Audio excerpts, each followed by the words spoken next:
The question of humanity's oldest civilization opens not onto a simple answer, but into one of archaeology's most profound mysteries, a question that requires us, first to define what we mean by civilization itself, and then to trace the archaeological and textual evidence backward through time to the moment when human societies transformed from scattered settlements into something fundamentally new.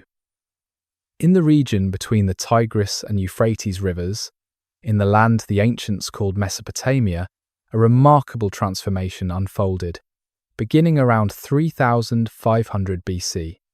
The emergence of Sumer, widely recognized as humanity's first true civilization, where writing was invented, cities rose with monumental architecture, complex administrations developed, and a society emerged, organized around temples, markets, and hierarchical social structures entirely unprecedented in human history.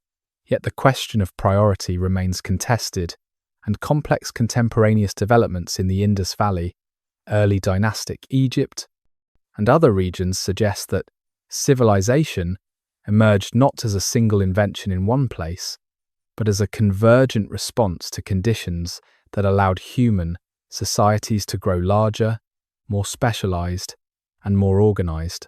This channel has a genuinely unique aim. It's designed to help you fall asleep while learning something fascinating, combining engaging content with a soothing delivery to ease you into rest. I maintain a calm voice throughout, gradually becoming even more relaxing as we progress. The content is substantial enough to engage your mind while being delivered in a way that encourages peaceful relaxation. Your likes and subscriptions tell the algorithm that people want educational content for sleep, helping me create more. I'm grateful for each of you, and I'm always fascinated to learn about our audience. So please share where you're located and whether it's day or night where you are. Feel the veil between past and present, growing thin as we cross into the land between two rivers where the morning sun first touched the walls of humanity's earliest cities, where date palms sway in the warm Mesopotamian breeze, and the Tigris and Euphrates flow eternally toward the Persian Gulf, carrying the silt that would build the foundation of civilization itself. Chapter 1. Before history began. You stand in a landscape that doesn't yet exist in human memory, because human memory itself hasn't been invented. The year is roughly 5500 BC, though no one counts years, and the concept of history remains 3000 years in the future. Your feet sink slightly into the rich, dark mud of southern Mesopotamia, where the two great rivers spread their fingers across a vast, marshy plain. Reed boats glide silently through the shallow waters around you, piloted by people whose names will never be known, whose language might not even be Sumerian, but whose choices in this moment are creating the template for all human civilization to come. The morning mist rises from the marshlands, carrying the scent of wet earth and flowering reeds. You can hear the calls of waterfowl, the splash of fish breaking the surface, the gentle whisper of wind through endless seas of rushes that stretch to every horizon. This is the landscape of the Ubaid period, named after a small tell, a mound of ancient habitation that archaeologists would excavate 7,000 years from now.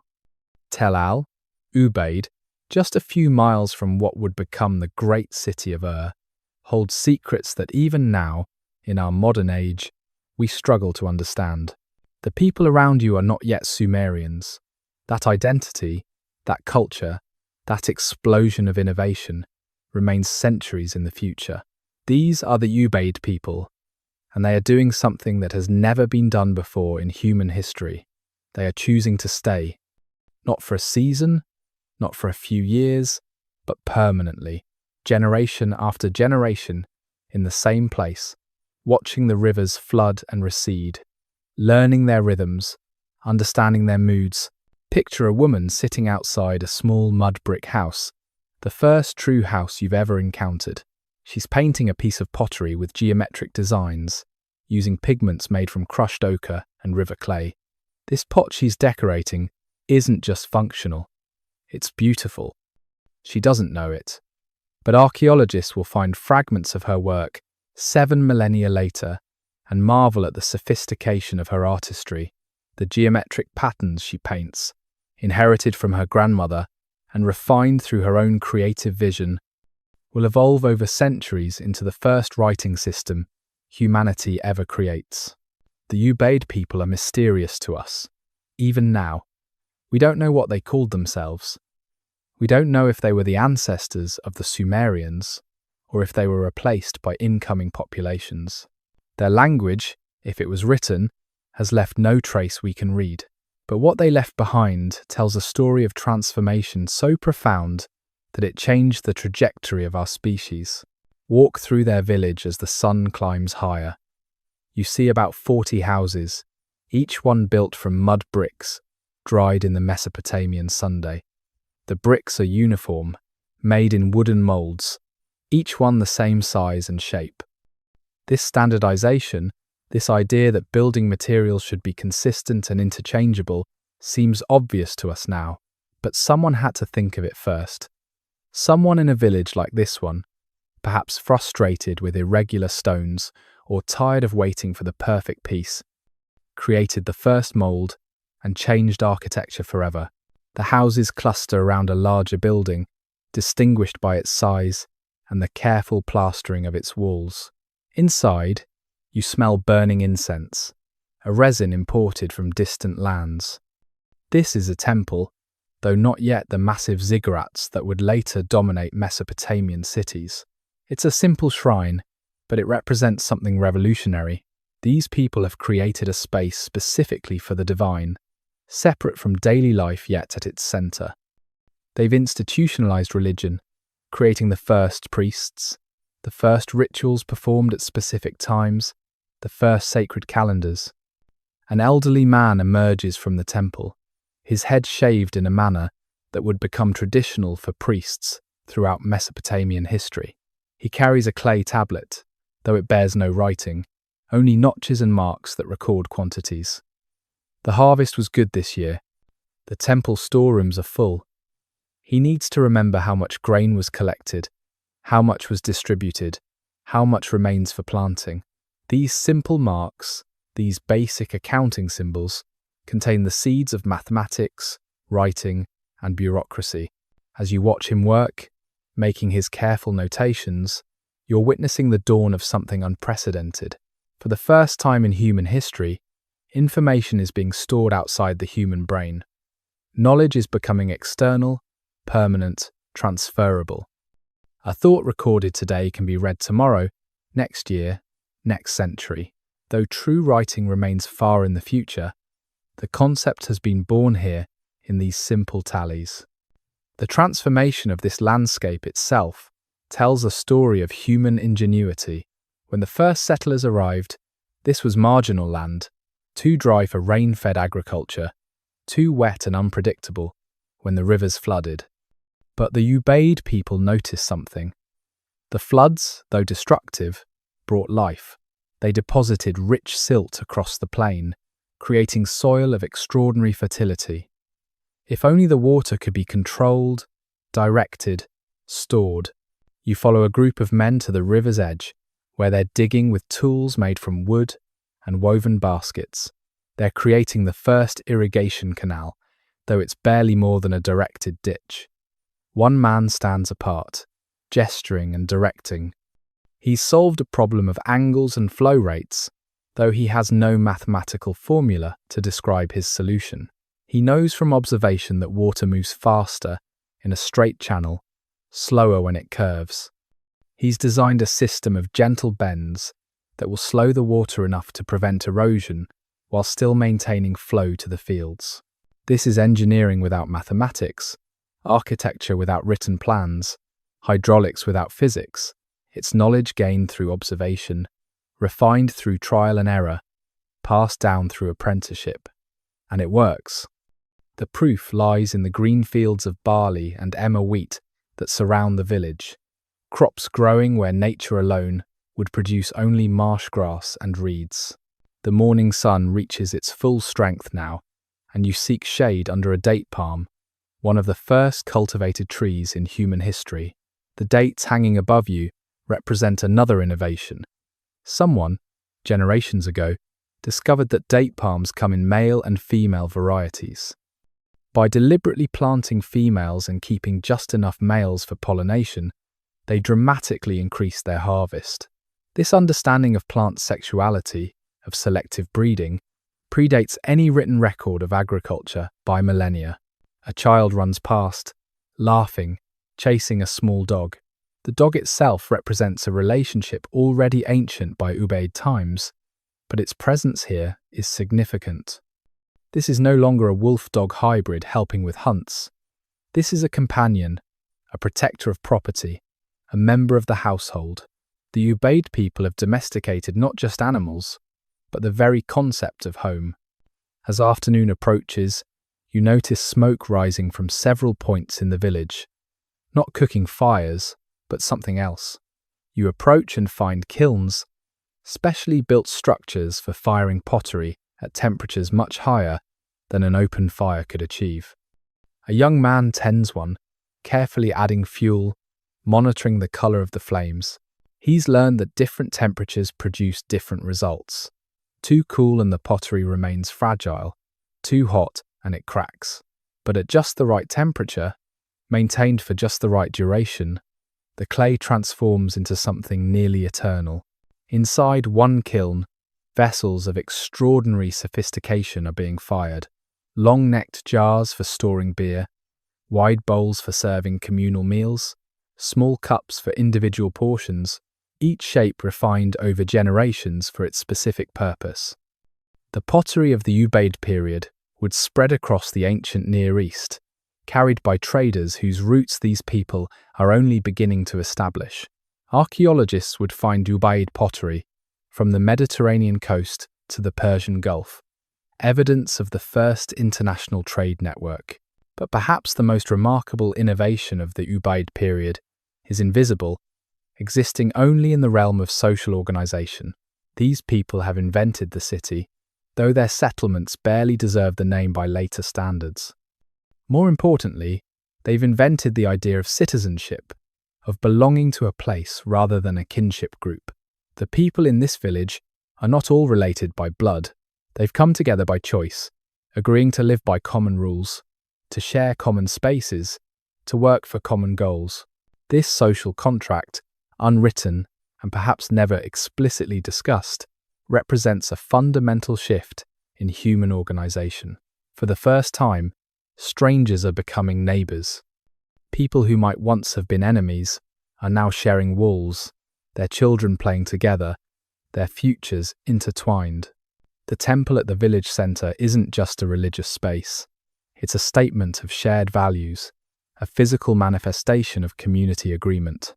As evening approaches, bringing cooling breezes from the rivers, you witness the daily miracle that made this transformation possible.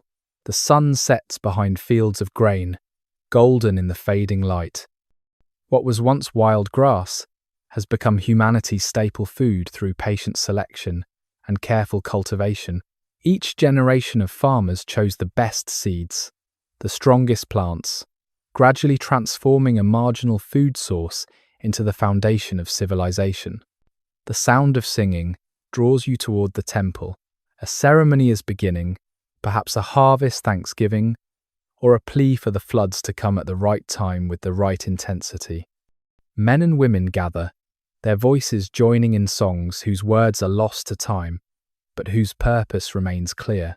They're creating community through shared ritual, building bonds through common practice, establishing rhythms that will structure human life for millennia to come. Among the singers, you notice the subtle hierarchies already emerging. Some wear finer clothing, their garments dyed with expensive pigments. Some carry themselves with authority, born of specialized knowledge. The priest, the canal supervisor, the master potter, each has status derived not from physical strength or hunting prowess, but from expertise. This is the beginning of professional specialization, of careers, of social mobility, based on skill rather than birth. Yet for all their innovations, the Ubaid people remain connected to the natural world in ways we can barely imagine. They read the sunset colors to predict tomorrow's weather. They know every bird call, every insect's rhythm, every plant's season. Their calendars, though unwritten, are precise, based on lunar observations and stellar positions. They're scientists without science, astronomers without telescopes, mathematicians without numbers. As darkness falls, oil lamps are lit, another Ubaid innovation. Simple clay dishes filled with sesame oil, with twisted reed wicks, but they extend the usable day, allowing work and socializing to continue after sunset. In this extended light, stories are told. An old woman recounts the great flood of her grandmother's time, when the waters rose higher than ever before, destroying the old village, forcing them to rebuild on higher ground. Her story, passed down and embellished through generations, will eventually become part of the flood narratives that appear in the literature of Sumer, Babylon, and eventually the Bible. The stars emerge in a sky free from any artificial light pollution. The Ubaid people know these stars intimately. They've noticed that certain stars appear and disappear with the seasons, that some wander while others remain fixed. They've given them names, created stories about them, used them to navigate both space and time. This knowledge, accumulated over centuries of observation, will eventually become the sophisticated astronomy of later Mesopotamian civilization. A gentle breeze stirs the reeds, creating a susurration that sounds like whispered secrets from the deep past. Somewhere in the darkness, a night bird calls, its voice carrying across the marshes as it has for millions of years. But now it's heard by human ears that are creating meaning, building culture, laying the foundations of everything we would become. Chapter 2. The First Cities Rise. Dawn in Eridu, 3500 BC. You wake in the workshop of a potter, whose name translates roughly to "Blessed by Enki, the god of wisdom and water, who protects this city." Your hands are already stained with clay from years of work. Your fingers know the weight and texture of earth, mixed with just enough water to become malleable. Today, like every day for the past 20 years, you will create vessels. But today is different. Today, you've been commissioned to make pottery for the Temple of Enki itself, the most sacred space in what your people call the first city created by the gods, Eridu. Even in 3500 BC, this city is already ancient. Your grandfather's grandfather told stories of when the first foundations were laid, though in truth, people have lived here for almost 2,000 years. You work in the shadow of traditions so old that their origins are attributed to the gods themselves. The city rises from the marshland on a low mound, built from centuries of continuous habitation, each generation building atop the ruins of the last, creating an artificial hill that lifts Eridu above the floodplain. From your workshop doorway, you can see the temple complex that dominates the city centre. It's not yet the massive ziggurat it will become, but already it dwarfs every other structure, built on a platform of mud bricks, faced with baked bricks that gleam in the morning sun, painted with bright pigments that announce the dwelling place of divinity. The temple has been rebuilt 17 times that you know of, each reconstruction larger and more elaborate than the last. The priests say Enki himself designed the first temple, teaching humans the sacred proportions that please the gods. Your workshop sits in the artisan quarter, surrounded by the homes and workplaces of specialists whose skills sustain the city. The weaver next door is already at her loom, creating cloth so fine it seems like captured mist. The metalsmith across the street tends his forge, the ring of hammer on copper, creating a rhythm that punctuates the morning. The seal cutter hunches over his workbench, carving tiny cylinders of stone with images that tell stories of ownership and identity. Each of these crafts, concentrated here in Eridu, represents generations of accumulated knowledge, techniques refined and passed down through careful apprenticeship. You begin your work as your master taught you, as his master taught him, in a chain of instruction that stretches back to the first potter who discovered that fire could transform mud into stone. First, you prepare the clay, not the rough river mud, but a carefully selected mixture from specific deposits known for their properties. You add temper, finely ground pottery shards from broken vessels, recycling the past to strengthen the future. Your hands work the mixture, feeling for the perfect consistency, adding water drop by drop until the clay speaks to you, telling you it's ready. The wheel you use is not yet the fast potter's wheel that will revolutionize ceramics. It's a slow wheel, a flat disc that turns on a pivot, allowing you to rotate your work smoothly as you build. But even this simple device represents a conceptual leap. Someone realized that rotational symmetry creates both beauty and function, that a vessel formed while turning will be perfectly round, its walls of uniform thickness. You center the clay, feeling for that perfect stillness within motion, where the material seems to float beneath your hands. As you work, you hear the city awakening around you. Eridu is home to perhaps 5,000 people, making it one of the largest human settlements that has ever existed. The sounds create a symphony of civilization.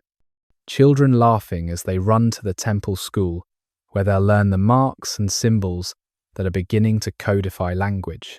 Merchants arguing over prices in the market, their voices rising and falling in the ancient dance of negotiation. Cartwheels creaking as farmers bring produce from the irrigated fields that stretch to the horizon. Dogs barking, donkeys braying, the splash of water as women fill jars at the public wells.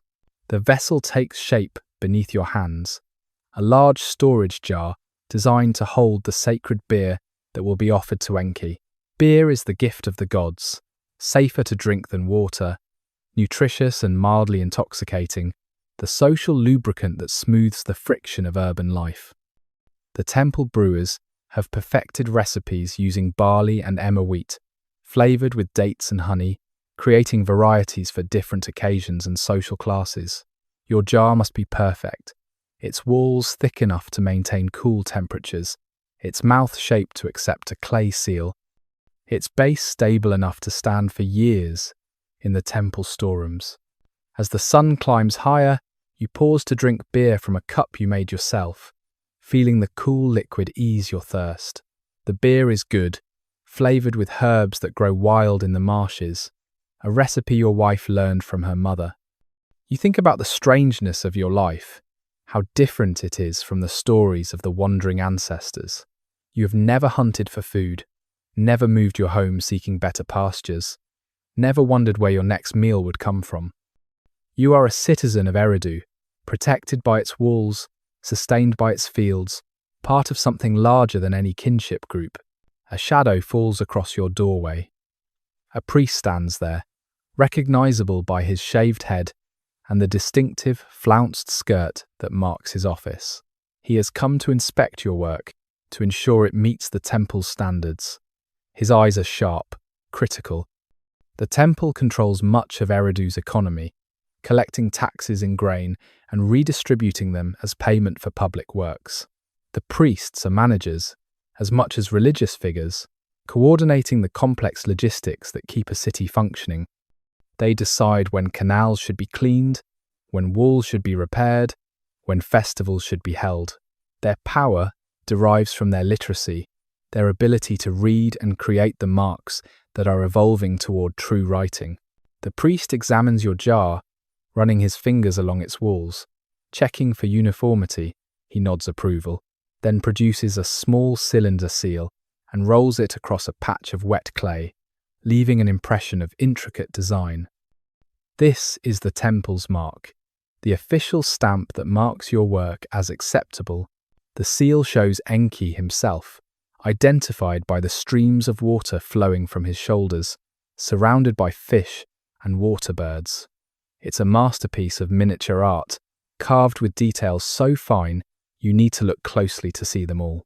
Satisfied, the priest departs, but not before commissioning 20 more jars, needed for the upcoming Akitu festival, the New Year celebration when the world's order is renewed. You calculate quickly. 20 jars in 2 weeks means working from dawn to dusk, barely stopping to eat, but the temple pays well, and more importantly, creating vessels for Enki brings prestige. Your mark?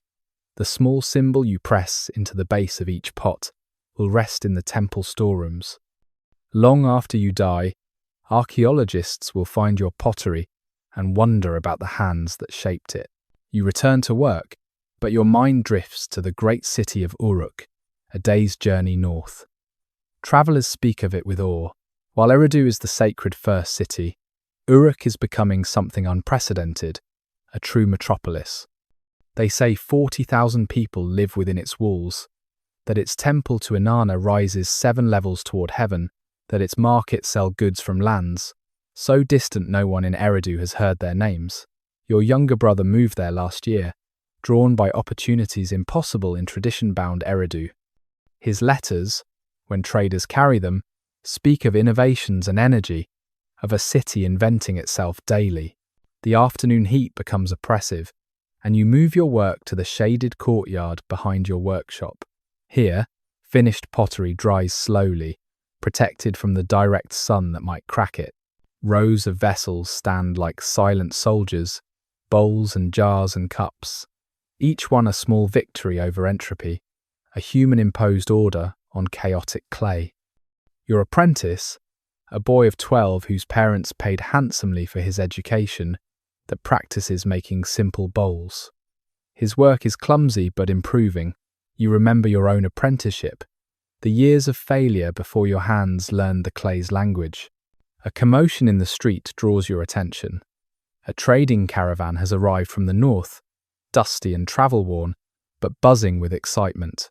They carry obsidian from Anatolia, volcanic glass so sharp it can slice a hair. They have lapis lazuli from Afghanistan, blue stones that capture the colour of heaven itself.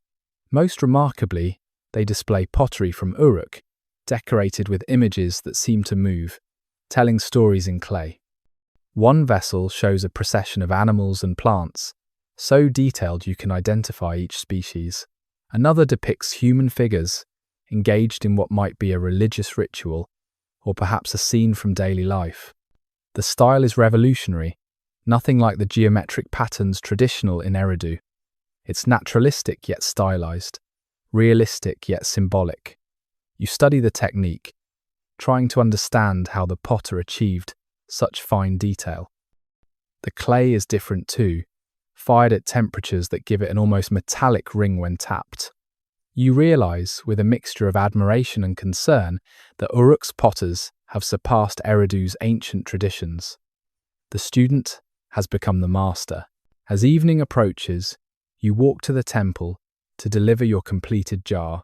The temple complex at sunset is magnificent, its whitewashed walls glowing orange in the dying light. You enter through the public courtyard, where citizens gather to witness ceremonies and hear proclamations. Beyond lies the inner courtyard, accessible only to priests and craftsmen with business inside. The air here is thick with incense, the walls decorated with cone mosaics, thousands of small clay cones pressed into plaster to create geometric patterns of incredible complexity. Inside the temple proper, in the dim light of oil lamps, you glimpse the Holy of Holies, the chamber where Enki himself resides. His statue, carved from imported stone and decorated with gold and lapis lazuli, stands 3 times the height of a man. At his feet, offerings accumulate: bread and beer, dates and fish, the first fruits of every harvest. The wealth concentrated here could feed a family for generations, but it belongs to the god, managed by his priests, used to maintain the cosmic order that keeps chaos at bay. You place your jar with others in the storeroom, each vessel a prayer made tangible, a hope for continued prosperity. The storeroom is vast, filled with centuries of accumulated offerings. Some jars are so old, their contents have long since evaporated, leaving only residue that speaks of ancient ceremonies. Others are fresh, filled this morning with beer, that will be consumed at tomorrow's ritual. Your jar joins this continuum, becomes part of Eridu's eternal dialogue with divinity. Walking home through darkening streets, you pass the construction site of new temple additions. The scale is staggering. Thousands of bricks are stacked ready for use, each one identical, mass-produced in molds that ensure uniformity. Workers from surrounding villages labour here in corvée, fulfilling their tax obligations through sweat rather than grain. They're raising the temple platform another level, building heaven on earth one brick at a time. The temple will be visible from miles away, a statement of Eridu's power and piety that speaks to gods and humans alike. The night sounds of Eridu envelop you as you near home. Music drifts from taverns, where workers spend their wages on beer and companionship. A baby cries, quickly soothed by a lullaby in the old language, the tongue spoken before Sumerian arrived. Dogs bark at shadows, protecting their territories with fierce devotion. These are the sounds of safety, of community, of thousands of humans choosing to live together, despite the friction such proximity creates. Your wife greets you at home, her face illuminated by the warm glow of oil lamps. She too is an artisan, a weaver whose cloth is prized for its evenness and strength. Your children sleep on reed mats, their faces peaceful in dreams we can only imagine. This house, modest by Eridu's standards, represents security unknown to humanity for most of its existence. Solid walls keep out wind and rain. A locked door protects accumulated possessions. A deed of ownership, marked with your seal and stored in the temple archives, proves this space is yours. Before sleep, you perform the evening ritual, thanking Enki for another day of prosperity. You pour a small libation of beer onto the household shrine, a miniature temple that connects your home to the cosmic order. The prayer you recite is ancient, its words barely understood, preserved from a time before time, but its meaning is clear. You are grateful. You are part of something larger.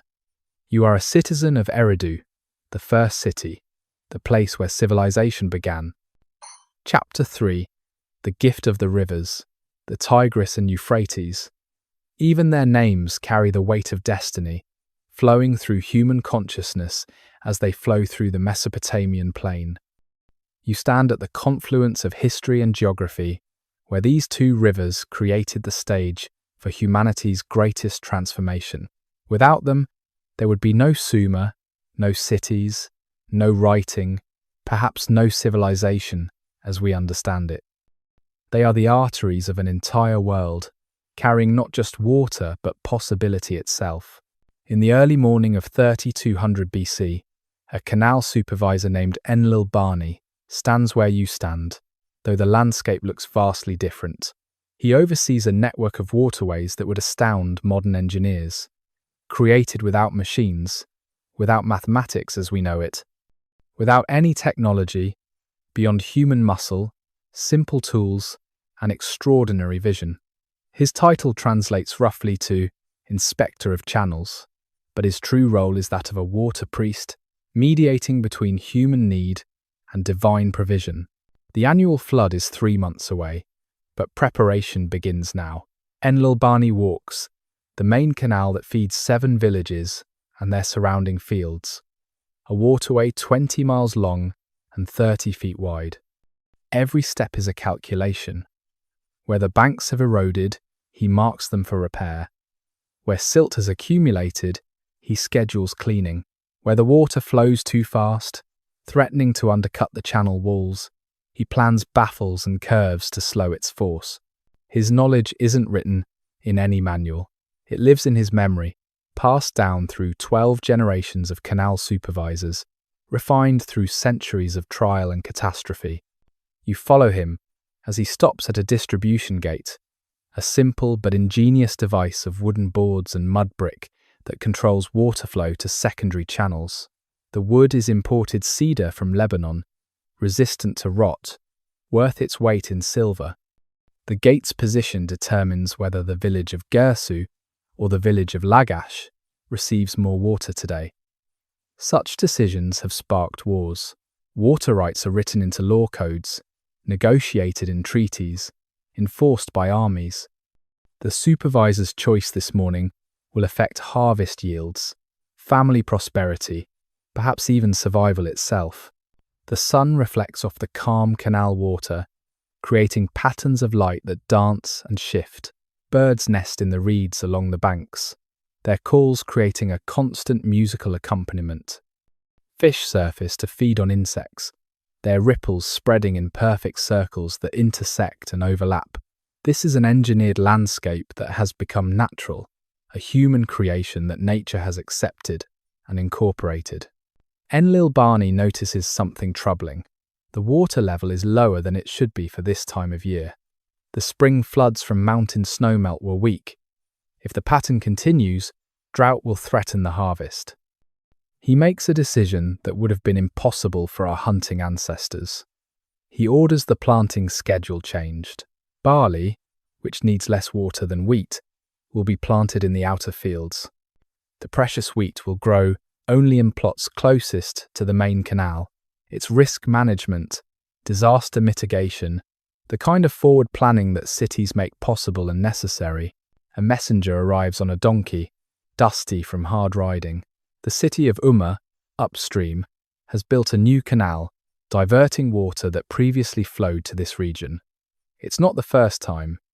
Water theft between cities is as old as irrigation itself.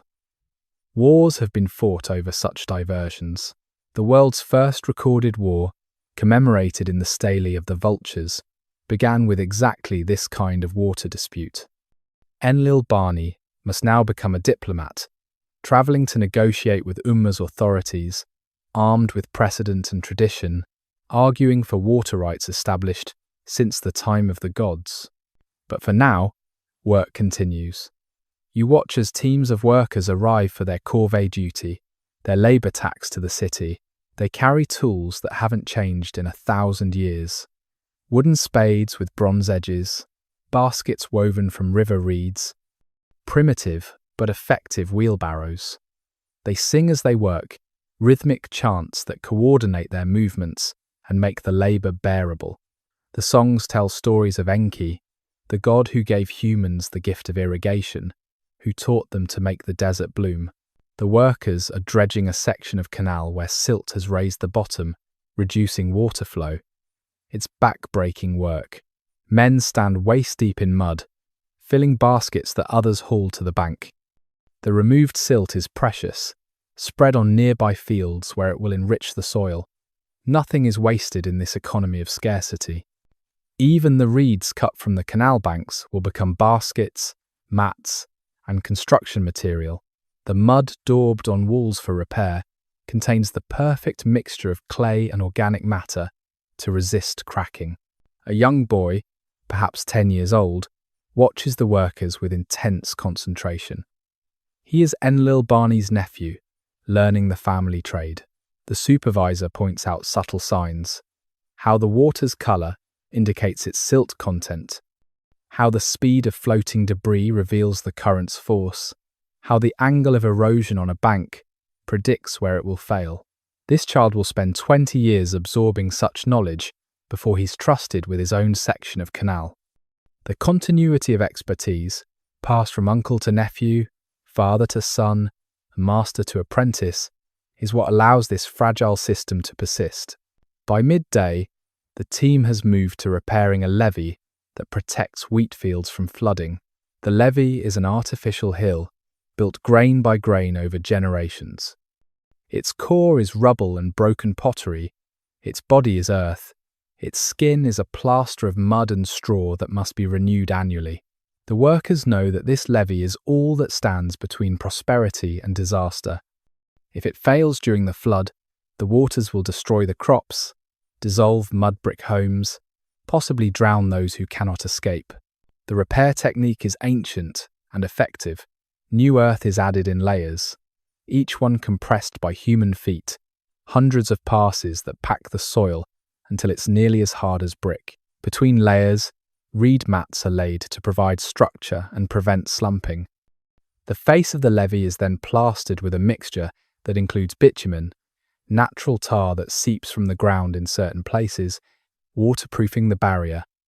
It's engineering that would be familiar to modern dam builders, though achieved entirely through human labour. You notice something remarkable about the social organisation of this work. The teams include people from different villages, different social classes, even different ethnic groups. Sumerians work alongside Akkadians, farmers beside craftsmen, all united in the common cause of water management.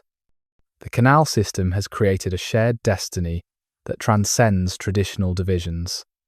Everyone depends on everyone else. The upstream village that takes too much water threatens those downstream.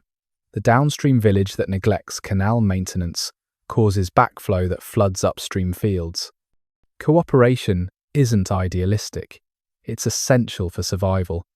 As afternoon heat becomes oppressive, work shifts to the shade of date palms that line the canal. Here, smaller tasks continue: repairing tools, weaving baskets, planning tomorrow's labour. Enlil Bani meets with village elders to discuss the water allocation schedule. The negotiations are complex, considering factors like soil quality, crop types, religious obligations, and historical precedents. One village has rights to extra water 3 days each month, payment for their ancestors' role in building the canal. Another receives priority during their harvest festival, a tradition since the time before memory. The discussion becomes heated when talk turns to the new fields being open to cultivation. Population growth demands more food, which requires more irrigated land, which strains the water supply. Someone suggests extending the canal network, but that would require labour that might not be available, resources already stretched thin. Another proposes improved efficiency, lining certain channels with baked brick to reduce seepage, but the cost would be enormous. These are the debates that shape civilization, the collective decision-making that cities make both possible and necessary. A priest arrives from the temple, carrying clay tablets that record water allocations from previous years. The emergence of writing has transformed water management. Disputes can now be settled by consulting records. Agreements can be preserved beyond the lifespan of their negotiators. The priest reads from a tablet 20 years old, establishing precedent for the current dispute. The marks on clay, simple wedges and lines, carry the authority of history, the weight of accumulated tradition. You realize that these canals represent humanity's first massive public works projects, comparable in their social impact to modern highways or power grids. They required not just labour, but organisation, not just effort, but sustained coordination over generations. The main canal you've been following took 40 years to complete, its construction spanning the reigns of 3 kings, the lifetimes of hundreds of workers. It represents an investment in the future that only settled civilization makes possible. As evening approaches, Enlil Bani performs a ritual that combines practical inspection with religious observance. At each major gate and distribution point, he pours a small offering of beer and speaks a prayer to Enki. The god must be pleased, his generosity acknowledged, his continued favour sought. The supervisor also checks for signs of divine displeasure, unusual erosion patterns that might indicate supernatural intervention, strange behaviour in the fish and birds that live along the canal, any deviation from the expected that might presage disaster. The integration of religious and practical thought isn't superstition but sophisticated risk management. The gods are how these people conceptualize the forces beyond human control. Weather patterns, river behaviour, the mysterious cycles that bring flood and drought. By maintaining proper relations with the divine, by following established rituals, by respecting tradition, they create psychological comfort in the face of existential uncertainty. The rituals also enforce practical maintenance schedules. The monthly ceremony to Enki requires cleaning specific canal sections. The annual festival demands comprehensive inspection of all water infrastructure. Sunset turns the canals to ribbons of gold, and you stand with Enlil Bani on a raised platform that provides a panoramic view of the irrigation network. From here, the human transformation of landscape is spectacular. What was once desert or marsh is now a chessboard of green fields and silver waterways. The mathematical precision of the field boundaries, the geometric regularity of the canals, the imposed order that announces human presence and intention. This is nature redesigned, improved, made to serve human purposes, while still retaining its essential character. A flock of birds rises from the marshes, thousands of individuals moving as one, their formations shifting like smoke against the orange sky. They follow the canals, using these human-made features as navigation aids. The irrigation system has created new ecosystems, new niches for life to exploit. Fish species that couldn't survive in the river's swift current thrive in the slow-moving canals. Reeds that need stable water levels flourish along the maintained banks. Even mosquitoes, those ancient human companions, have multiplied in the standing water, bringing malaria that will shape human evolution, selecting for genetic variations that provide resistance. As darkness falls, Enlil Bani makes his final rounds. He checks the night watchman's posts, ensures that emergency supplies are in place, reviews tomorrow's work schedule. The canal system never sleeps. Water flows continuously, requiring constant vigilance. A breach in a levee at night could destroy a village before anyone wakes. A blocked gate could deprive fields of crucial overnight irrigation. The watchmen, often elderly workers who can no longer perform heavy labour, know that their attention might mean the difference between prosperity and catastrophe. The supervisor's day ends where it began, at the main distribution gate. He places his hand on the ancient wood, feeling the subtle vibrations of flowing water, reading through touch what his eyes cannot see in darkness. Everything is as it should be. The river's gift continues to flow, transformed by human ingenuity into the foundation of civilization. Tomorrow will bring new challenges, new negotiations, new repairs to the endless infrastructure that keeps society functioning. But tonight, the waters of the Tigris and Euphrates continue their journey to the sea, carrying with them the hopes and fears of humanity's first great experiment in urban living. The stars emerge in patterns that canal supervisors have watched for generations, using them to predict seasonal changes, to time the floods, to coordinate the agricultural calendar that governs all life in Mesopotamia. Somewhere in the darkness, a night heron calls, its voice carrying over the waters that unite and divide, that give life and bring death, that enabled humanity to stop wandering and start building. The gift of the rivers flows on, eternal and ever-changing, the first and forever foundation of civilization itself.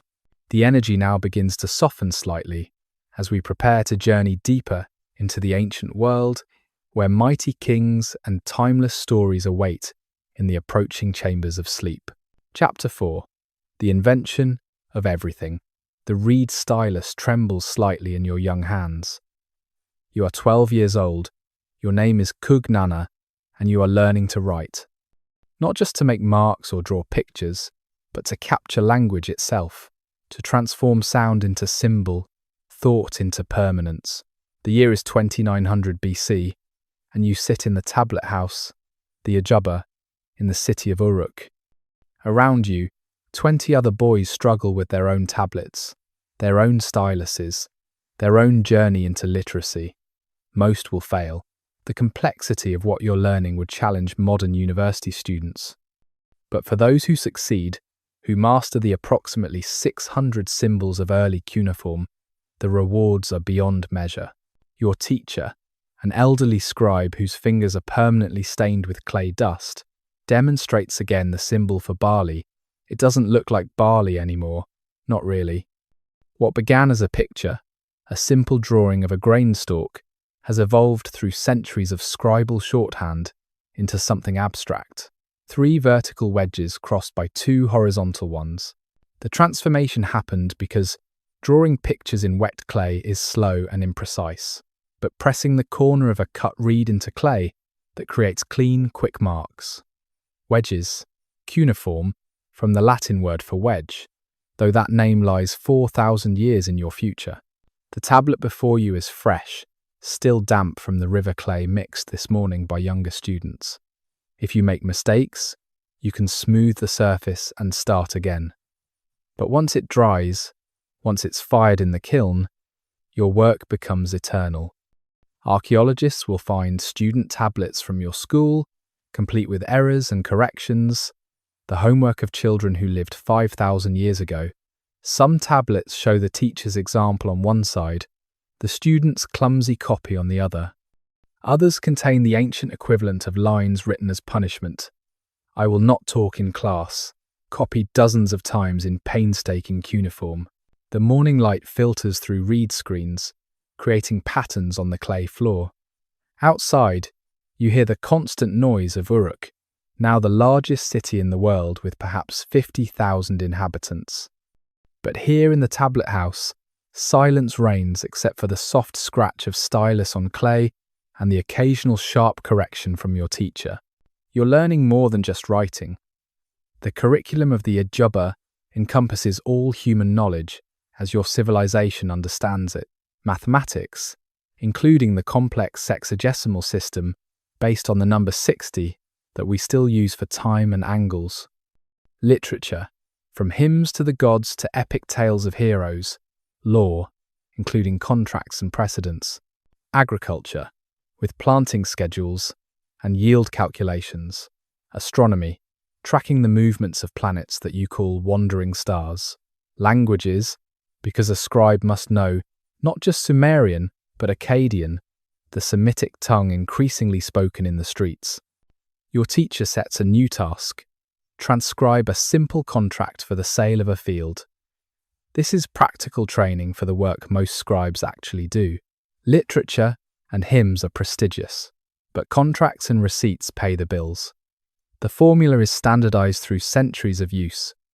3 iku of irrigated land in the field called Beloved of Nana, adjacent to the property of Sine Leki, and the canal called Abundance, formerly property of Namu, son of Akugal, purchased by Enshag, son of Abzu-Kidu, for 1 mina of silver and 1 cow as supplemental payment. Witnessed by, the witnesses are crucial. Their seals, rolled across the bottom of the tablet, provide authentication that no signature could match. As you carefully press each wedge, you're participating in a revolution that begins here in Mesopotamia and changes humanity forever. Writing starts with accounting, with the need to track temple stores and tax obligations. The earliest tablets from nearby Uruk around 3200 BC are lists, sheep counts, grain distributions, worker rations. Boring stuff, but revolutionary. For the first time, information exists outside human memory. Knowledge can accumulate beyond what any individual can remember. Expertise can be preserved beyond the lifespan of experts. But something magical happened as the system developed. Scribes realized that if they had symbols for objects and numbers, why not symbols for sounds? This phonetic breakthrough transformed writing from a memory aid into a full communication system. Now you can write not just 5 sheep, but the shepherd says the wolves took 5 sheep. You can record not just names, but stories, not just lists, but literature. The symbol for arrow, T, also represents the sound T, meaning life. The symbol for water, E, can, also mean in. Suddenly, abstract concepts become writable. Your concentration breaks as excitement erupts outside. Workers are maneuvering something massive through the streets, and you peer through the doorway to see an enormous wheel, taller than a man, made from 3 planks of imported wood bound with copper. It's part of a new temple wagon that will carry the statue of Inanna during festivals. The wheel itself is still a relatively new invention, perhaps 3 centuries old, but already it's transformed everything from pottery making to transportation. The potter's wheel, which you saw in the market this morning, represents one application of rotational motion. But the vehicle wheel required a different breakthrough, the idea of an axle, a fixed rod around which the wheel turns. Someone had to imagine this relationship between stationary and moving parts, had to solve the engineering challenges of friction and wear. The first wheels were solid wood, incredibly heavy, pulled by oxen that could barely manage the weight.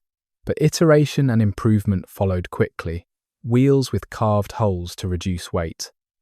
Wheels made from multiple pieces for easier replacement. Eventually, spoked wheels that provide strength without mass. Your teacher calls you back to work, setting a mathematical problem. A field yields 20 gur of barley. The harvest tax is 1/10. The temple takes 1/5 of what remains. The workers receive 1 gur for every 3 gur harvested. How much remains for the owner? You work through the calculation using the sexagesimal system, where place value and position matter as much as the symbols themselves. It's a system so sophisticated that it won't be matched until Hindu Arabic numerals appear 3,000 years later.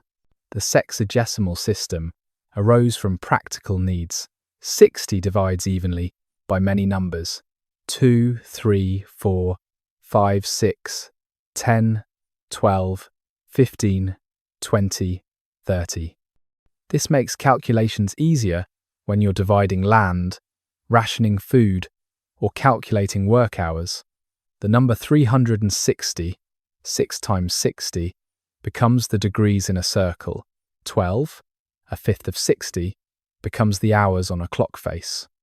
These Sumerian decisions still structure how we measure space and time, invisible monuments more lasting than any ziggurat. Beside you, an older student practices drawing architectural plans. The tablet shows a temple layout with measurements in cubits and fingers, the human body serving as the universal measuring tape, but standardization is emerging. The royal cubit, defined by a bronze bar kept in Nippur's temple, ensures that buildings across Sumer use identical measurements. It's the birth of standardization, the recognition that commerce and construction require shared definitions of fundamental units. The sun reaches its zenith, and classes pause for the midday meal.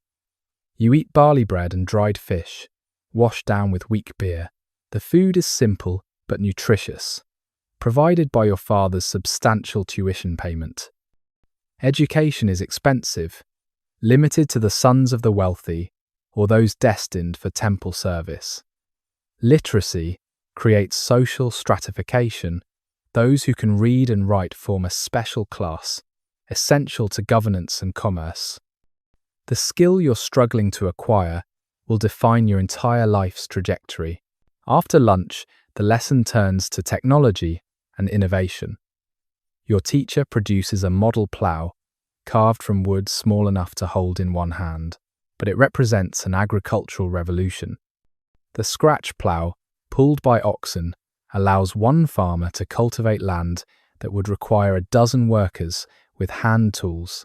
The seed plough, with its attached funnel that drops seeds at regular intervals, mechanizes planting with remarkable precision. These innovations multiply agricultural productivity, freeing labor for specialized crafts, construction, warfare, and governance. Another student demonstrates a different innovation: the sail.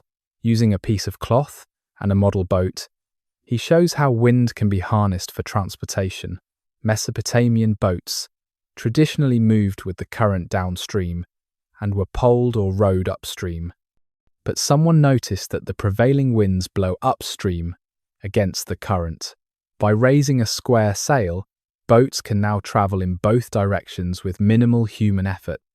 Trade routes extend further. Cities previously isolated by distance and become connected. Ideas, goods, and people flow more freely. Your teacher now introduces something even more abstract: the concept of interest on loans. If a merchant lends 1 shekel of silver and charges 1/6 shekel per year in interest, How much is owed after 5 years? This is compound thinking, projection into the future, the mathematics of investment and risk. The invention of credit transforms commerce. Merchants can finance expeditions to distant lands. Farmers can borrow seed grain against future harvests. The economy becomes dynamic, forward-looking, based on promises and calculations, rather than immediate exchange. You struggle with a particularly complex problem about calculating the volume of a cylindrical granary. The formula requires understanding that circles have a constant ratio between circumference and diameter, what later mathematicians will call pi. Sumerian scribes have calculated this ratio to remarkable precision, close enough for any practical purpose. They've also developed methods for calculating square roots, solving quadratic equations, and determining the lengths of triangle sides. It's mathematics sophisticated enough to build temples, plan cities, and survey fields. As afternoon shadows lengthen, your class moves to literature studies. The teacher recites from memory the instructions of Shurapak, an ancient wisdom text, supposedly given by a father to his son before the Great Flood. My son, do not speak ill of others, it will come back to you. Do not guarantee another's loan, you will be responsible for it. Do not locate a field on a road, it will be destroyed. Practical advice mixed with moral instruction, preserved in writing so each generation can benefit from accumulated wisdom. You practice copying a passage from a hymn to Enlil, the king of gods. The language is archaic, formal, full of metaphors that barely make sense in your contemporary Sumerian. But preserving these texts exactly as written is crucial. You're not just a scribe, but a cultural guardian, maintaining the continuity of civilization through accurate reproduction of its foundational texts. Each copy is checked against others for errors. Variant readings are noted. Already, textual criticism and scholarly annotation have emerged. The day's final lesson involves legal formulas, Sumerian law, though not yet codified into the formal codes that will appear later, already recognizes complex concepts. Property rights that can be bought, sold, inherited, contracts that bind parties to future performance, damages that must be compensated, justice that attempts to be proportional to offense. You copy the formula for a divorce agreement, noting how it protects both parties' interests, divides property, arranges child custody. These aren't primitive customs but sophisticated legal reasoning that wouldn't seem out of place in modern courtrooms. Your teacher ends with a demonstration of the newest writing innovation, the envelope. Important tablets are wrapped in a clay shell that's sealed and marked. The envelope protects the inner tablet and provides authentication. To read the message, you must break the envelope, making tampering obvious. It's an early form of encryption, information security, the recognition that writing creates new vulnerabilities, requiring new protections. The day ends as it began, with practice of basic symbols. Your hands ache from gripping the stylus. Your eyes blur from focusing on tiny wedge marks. Your back hurts from hunching over tablets. But you've made progress. The symbols that seemed random this morning begin to reveal patterns. The connection between sound and mark strengthens. You're becoming literate, joining a tiny elite who can decode these wedges into meaning. As you walk home through Uruk's streets, you pass workshops where other innovations are taking shape. A metalsmith experiments with mixing copper and tin to create bronze, harder and more durable than either metal alone. A weaver works a loom with heddles that lift alternate threads, speeding production and enabling complex patterns. A jeweler uses a bow drill, converting rotational motion to precise boring of stone beads. Each craft advances through small improvements, accumulated knowledge, shared techniques. The sun sets behind Uruk's great temple, the Anu sanctuary that rises in stepped levels toward heaven. Its construction required innovations in architecture, engineering, and project management. Someone had to conceive the design, calculate material needs, coordinate thousands of workers, solve problems of weight distribution and drainage. The ziggurat stands as proof that human ambition now exceeds individual capability, that collective effort, guided by recorded knowledge, can achieve the impossible. Night falls on a city that never truly sleeps. Workshops continue by lamplight. Scribes copy urgent contracts. Priests perform midnight rituals. Guards patrol walls that protect not just people but ideas, innovations, the accumulated cleverness of a species learning to reshape its world. You fall asleep thinking of cuneiform symbols, seeing wedges dance behind closed eyelids, your mind processing the day's learning. Tomorrow you'll return to the tablet house, press more wedges into clay, move closer to mastery of humanity's most powerful invention. For now, rest comes to a young scribe in training, a participant in the revolution that makes all other revolutions possible. Chapter 5: Cities of Gods and Kings. The tablet rests heavy in the priest's hands, its surface covered with tiny cuneiform that tells an impossible story. The Sumerian king list. After kingship descended from heaven, it begins, kingship was in Eridu. In Eridu, Alulim became king and reigned 28,800 years. The numbers are absurd, mythological, but hidden within them lies a truth about how the first cities understood power, divinity, and the right to rule. You stand in the temple library at Nippur, the religious center of Sumer, in 2600 BC. Around you, thousands of tablets rest in cedar shelves, the accumulated knowledge of a dozen city-states. Each city sends copies of its important texts here, creating humanity's first research library, a repository of information that scholars can consult. The priest reading the king list is named Enlil Mubalit, and his family has served this temple for 8 generations. He knows these texts, like modern scholars, know their specialties, can quote from memory, cross-reference between tablets, identify scribal hands from different periods. The king list continues its fantastical chronology. Alalngar reigned 36,000 years. 2 kings reigned 64,800 years. Then Eridu fell, and kingship was taken to Bad Tibira. The pattern repeats. Impossibly long reigns, succession of cities, the rise and fall of power centers. But then, suddenly, the numbers become human. Then the flood swept over. After the flood swept over, kingship descended from heaven again. Kingship was in Kish. After the flood, the reigns shortened dramatically, centuries rather than millennia. By the time the list reaches contemporary kings, the numbers match other sources, archaeological evidence, reality as we can verify it. It's as if the text moves from myth through legend to history, a progression from divine time to human time, from the age of gods to the age of God-appointed kings. The morning sun streams through high windows, illuminating dust motes that dance in the air like tiny spirits. The library is quiet, except for the soft whisper of reed brushes as scribes copy texts at nearby tables. The smell of clay and cedar mingles with incense from the morning offerings. This is a sacred space where knowledge itself is worshipped, where preserving the past ensures the future.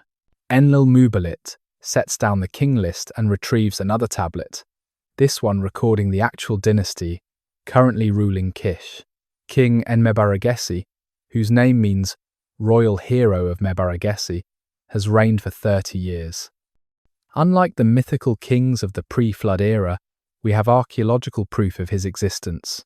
Building inscriptions bear his name. Trade documents reference his reign. A vase fragment found in the palace ruins carries his dedication to the god Enlil. He is real, historical, human, yet the ideology surrounding him claims divine sanction, appointment by the gods themselves. The concept of divine kingship transforms governance in these first cities. The king isn't just a war leader or administrator, he's the god's representative on earth, the essential intermediary between heaven and humanity. His health affects the harvest. His piety ensures divine favor. His justice maintains cosmic order. When he performs the sacred marriage ceremony with the high priestess, representing Inanna, he literally ensures fertility for the coming year.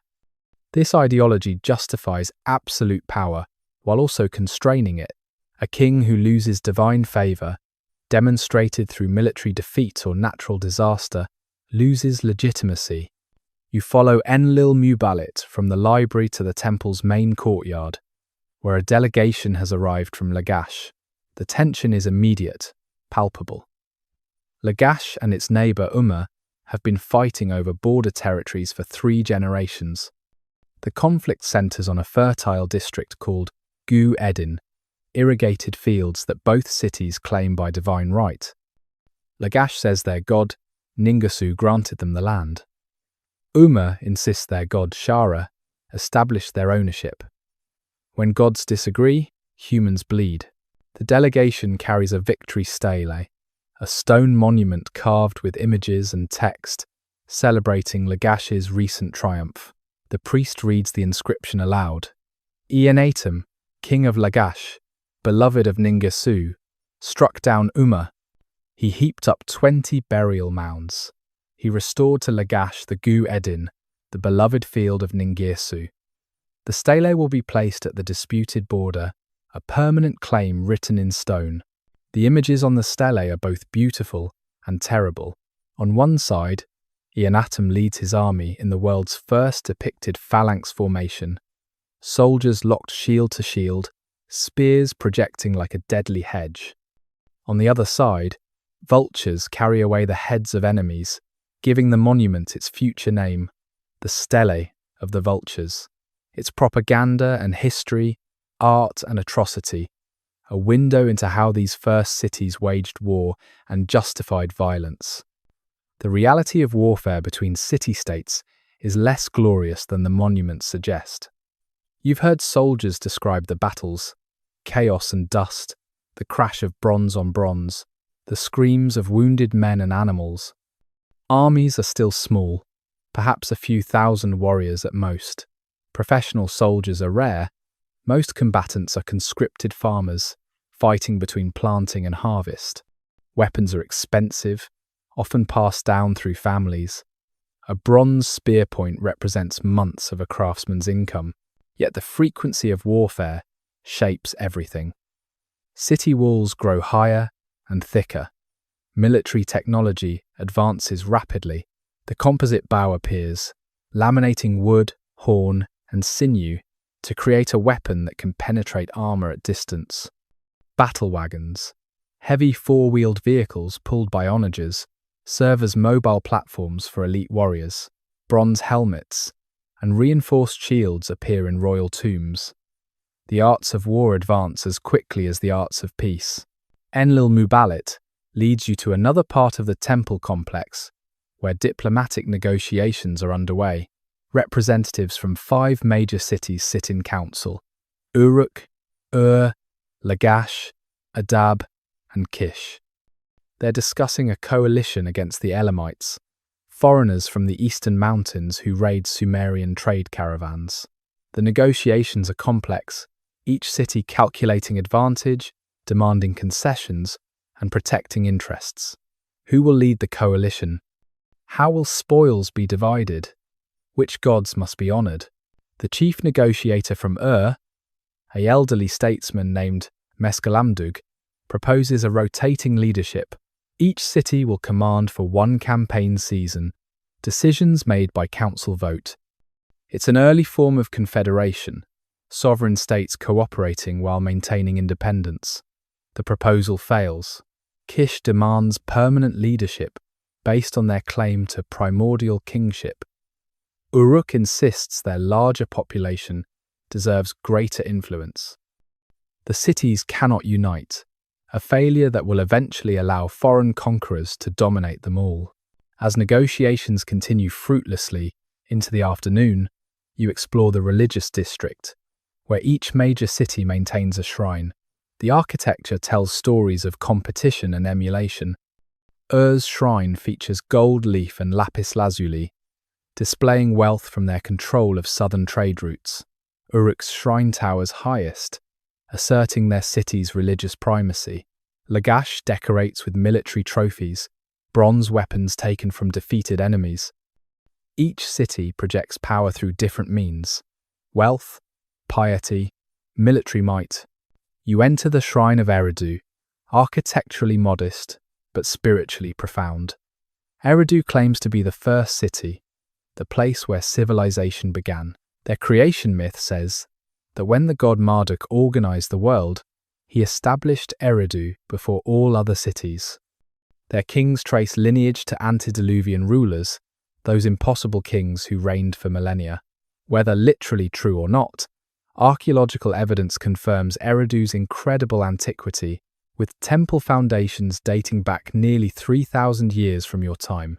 A priest from Eridu, young and eager to share his city's traditions, recites the Sumerian creation story. In the beginning, he says, was Namu, the primeval sea. She gave birth to An, the sky, and Ki, the earth. Their union produced Enlil, god of air, who separated his parents to create space for life. The gods were tired from their labors, so they created humans to do the work, mixing clay with divine blood to give consciousness to their creation. Humans exist to serve gods, maintaining their temples, providing offerings, performing rituals that sustain cosmic order. This theology justifies the entire structure of Sumerian society. The temple owns vast estates worked by dependent laborers. Priests control distribution of resources. Kings rule by divine appointment. Social hierarchy reflects heavenly order. The mythology isn't separate from daily life, but integrated into every transaction, every legal decision, every political arrangement. When you buy bread in the market, the weights used are guaranteed by Shamash, god of justice. When you sign a contract, you swear by the life of the king and the city god. Divine authority permeates existence. Evening approaches, and temple workers begin preparing for the night's most important ritual, feeding the gods. The statues in each shrine represent the physical presence of deities who require daily care. They must be fed elaborate meals, dressed in fine clothing, entertained with music and dance. The food, of course, is later consumed by priests, but the ritual maintains the fiction that gods physically inhabit their temples, that cities are shared spaces between human and divine residents. You witness a ceremony in honor of Inanna, goddess of love and war, Uruk's patron deity. The high priestess, adorned in elaborate costume representing the goddess herself, performs ritual dances that tell mythological stories. Musicians play harps and drums, their rhythms hypnotic, trance-inducing. Incense, thick enough to obscure vision, fills the chamber. Worshippers sway and chant, some falling into ecstatic states, speaking in tongues they claim are divine languages. It's theatre and theology, performance and prayer, a multimedia experience that engages every sense. The ceremony's climax involves the presentation of offerings from various city quarters. Each neighborhood, each professional guild, each major family presents their finest products. Potters bring their most perfect vessels. Weavers offer their softest cloth. Metal workers present bronze implements that gleam like gold. The offerings represent not individual devotion but collective prosperity. The city's success made tangible and presented to its divine patron. Tomorrow, these goods will be redistributed, sold in temple markets, or stored for future use. But tonight, they belong to the goddess. As the ceremony ends, you speak with a soldier named Ningirsu, who serves in Lagash's army. He describes the reality of intercity warfare, less glorious than the victory steles suggest. Most campaigns involve not epic battles but grinding sieges. Cities too well fortified to assault are blockaded, starved into submission, fields are burned, irrigation channels destroyed, fruit trees cut down. The goal isn't always conquest, but economic destruction, weakening rivals to prevent future threats. He tells of the campaign 2 years ago, when Lagash and Umma clashed yet again over the Gu-Edin fields. The armies met at dawn, priests on both sides performing sacrifices, reading omens in sheep entrails. The generals arranged their forces, heavy infantry in the centre, mobile skirmishers on the flanks, elite warriors with the battle standards. The clash lasted less than an hour. When Umma's line broke, their soldiers fled, many drowning in irrigation channels as they retreated. Lagash pursued, burning villages, taking prisoners who would become temple slaves. The stars emerge as you walk through Nippur's streets, heading back to your lodging. The city never fully sleeps. Bakers begin preparing bread for tomorrow's market. Guards patrol the walls, watching for raiders or thieves. In taverns, merchants negotiate deals over beer and dice games. Prostitutes, some of them temple servants, performing sacred duties, advertise their services. The city operates continuously, its complexity requiring constant maintenance, its survival depending on collective effort that never ceases. You pass a construction site where workers, even at this late hour, continue building a new temple to Ninhursag, mother goddess of the earth. The project has taken 12 years so far, will require at least 5 more. Thousands of workers have contributed labour, millions of bricks have been laid. The cost in resources could equip an army or feed a city through famine. But the temple represents more than religious devotion. It's a statement of Nippur's importance, an investment in divine favour, a monument to human ambition that reaches toward heaven while firmly rooted in earthly politics. Chapter 6. Gilgamesh and the Hero's Journey. The storyteller's voice fills the tavern with ancient cadences, his words painting pictures in the smoke-hazed air. I will proclaim to the world the deeds of Gilgamesh. This was the man to whom all things were known. This was the king who knew the countries of the world. He was wise, he saw mysteries and knew secret things. He brought us a tale of the days before the flood. You sit among merchants and workers in an inn at Uruk, 2500 BC, listening to humanity's first great epic. The story of Gilgamesh has been told for centuries already, evolving with each telling, growing from historical kernel to mythological feast. The man himself, if he existed, ruled Uruk, perhaps 3 centuries ago. The king list records him. Gilgamesh, whose father was a phantom, lord of Kulaba, reigned 126 years. Already the historical figure blurs into legend, his father described as supernatural, his reign impossibly long. But tonight's version, performed by a master storyteller whose family has recited these tales for 6 generations, transcends mere history. This Gilgamesh is 2/3 divine, 1/3 human, a mathematical impossibility that perfectly captures his liminal nature. He is stronger than any mortal, more beautiful than any god, yet plagued by the one weakness no strength can overcome: mortality. His story is every human story, dressed in the costume of Bronze Age heroism. The tavern is packed, bodies pressed close in the warm night. The smell of beer and sweat mingles with oil lamp smoke. Outside, Uruk sleeps, but here, the ancient tales create a bubble of timelessness. The storyteller's voice rises and falls with practiced rhythm, sometimes barely a whisper, sometimes a roar that makes listeners jump. He needs no props, no instruments. His voice and words are enough to transport you 3 centuries back, to walk beside the great king in his glory and grief. The gods created Gilgamesh. They gave him a perfect body. Shamash, the sun god, gave him beauty. Adad, the storm god, gave him courage. The great gods made his beauty perfect, surpassing all others, terrifying like a great wild bull. The storyteller's hands shape the hero in the air, and you can see him, 7 cubits tall, muscles like twisted rope, eyes that burn with divine fire. But this paragon is also a tyrant. He exhausts Uruk's young men with constant athletic contests and military training. He claims first-night rights with new brides. His energy, his appetite, his very excellence makes him a burden to his people. The citizens cry to the gods for relief, and the gods respond by creating Enkidu, the wild man. Aruru washed her hands. She pinched off clay and threw it into the wilderness. In the wilderness, she created Enkidu. Hair covered his body. He knew neither people nor settled land. Enkidu represents humanity before civilization. Innocent, powerful, at one with nature.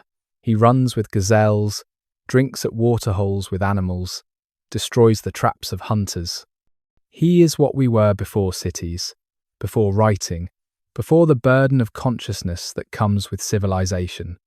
The confrontation between Gilgamesh and Enkidu is inevitable, but first Enkidu must be civilized. The storyteller's voice becomes sly, humorous, as he describes how a temple prostitute named Shamhat is sent to seduce the wild man. For 6 days and 7 nights, Enkidu stayed aroused and had intercourse with the harlot.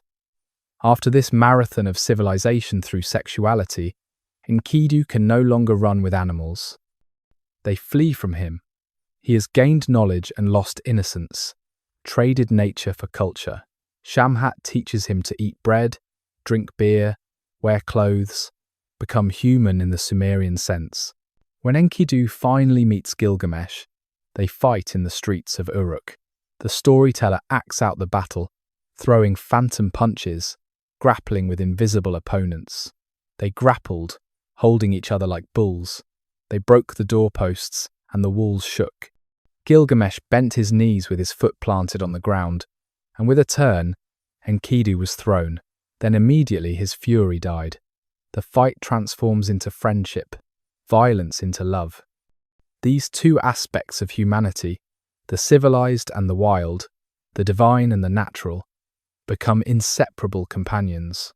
The audience knows this story, has heard it dozens of times, but still they lean forward during familiar passages, gasp at dramatic moments, laugh at humorous asides.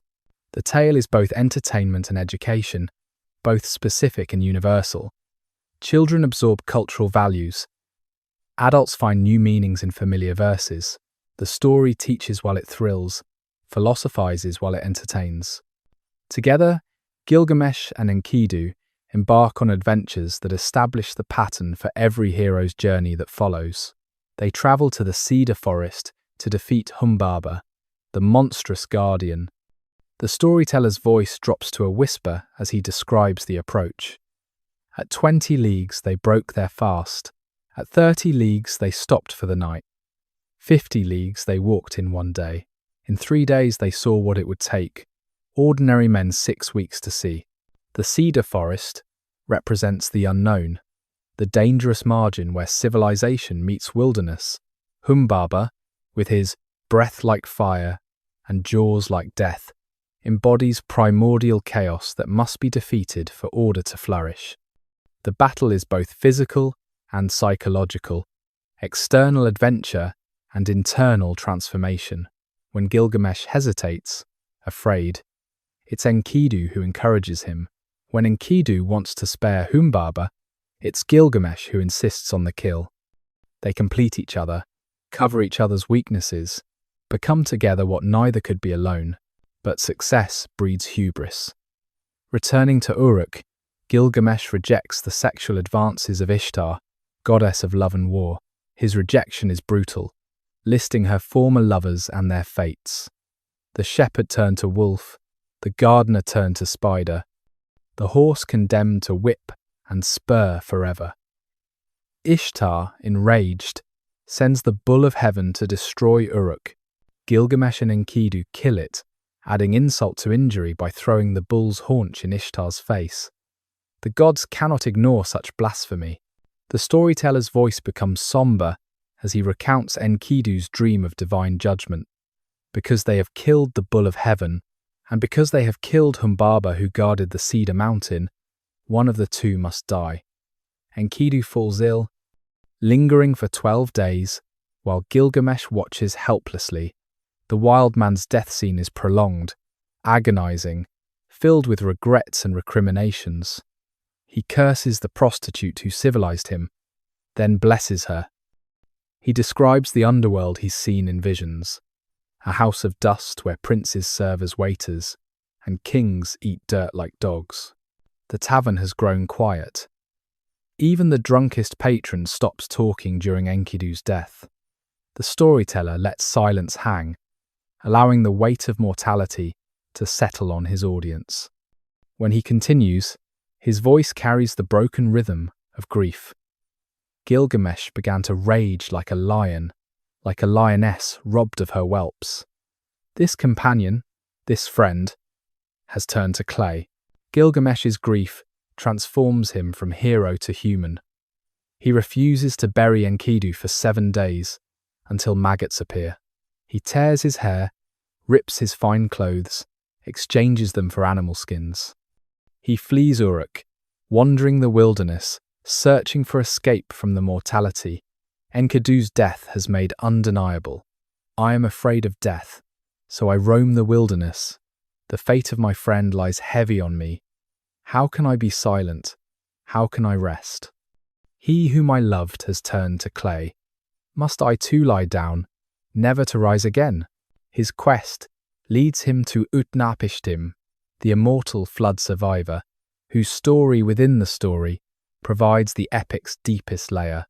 The flood narrative, which will echo through countless cultures, describes divine genocide and human survival, the destruction of one world and birth of another. Utnapishtim gained immortality, not through heroic action, but through obedience, following divine instructions to build an ark. His immortality is unique, unrepeatable, offering Gilgamesh no path to follow. Still, Utnapishtim sets a challenge: stay awake for 7 days to prove worthiness for eternal life. Gilgamesh fails immediately, falling into exhausted sleep. When he wakes, Utnapishtim's wife has marked each day with a loaf of bread, from fresh to mouldy, indisputable proof of his failure. If he cannot conquer sleep, death's little brother, how can he conquer death itself? As consolation, Utnapishtim reveals a secret: a plant at the ocean's bottom that restores youth. Gilgamesh dives deep, retrieves the plant, begins the journey home. But while bathing in a pool, a serpent steals the plant, immediately shedding its skin in renewal. The serpent's theft explains why snakes seem immortal, molting into new life, while humans remain trapped in deteriorating flesh. Gilgamesh has lost his last chance at eternity. The storyteller's voice rises for the epic's conclusion. Gilgamesh returns to Uruk empty-handed, but transformed.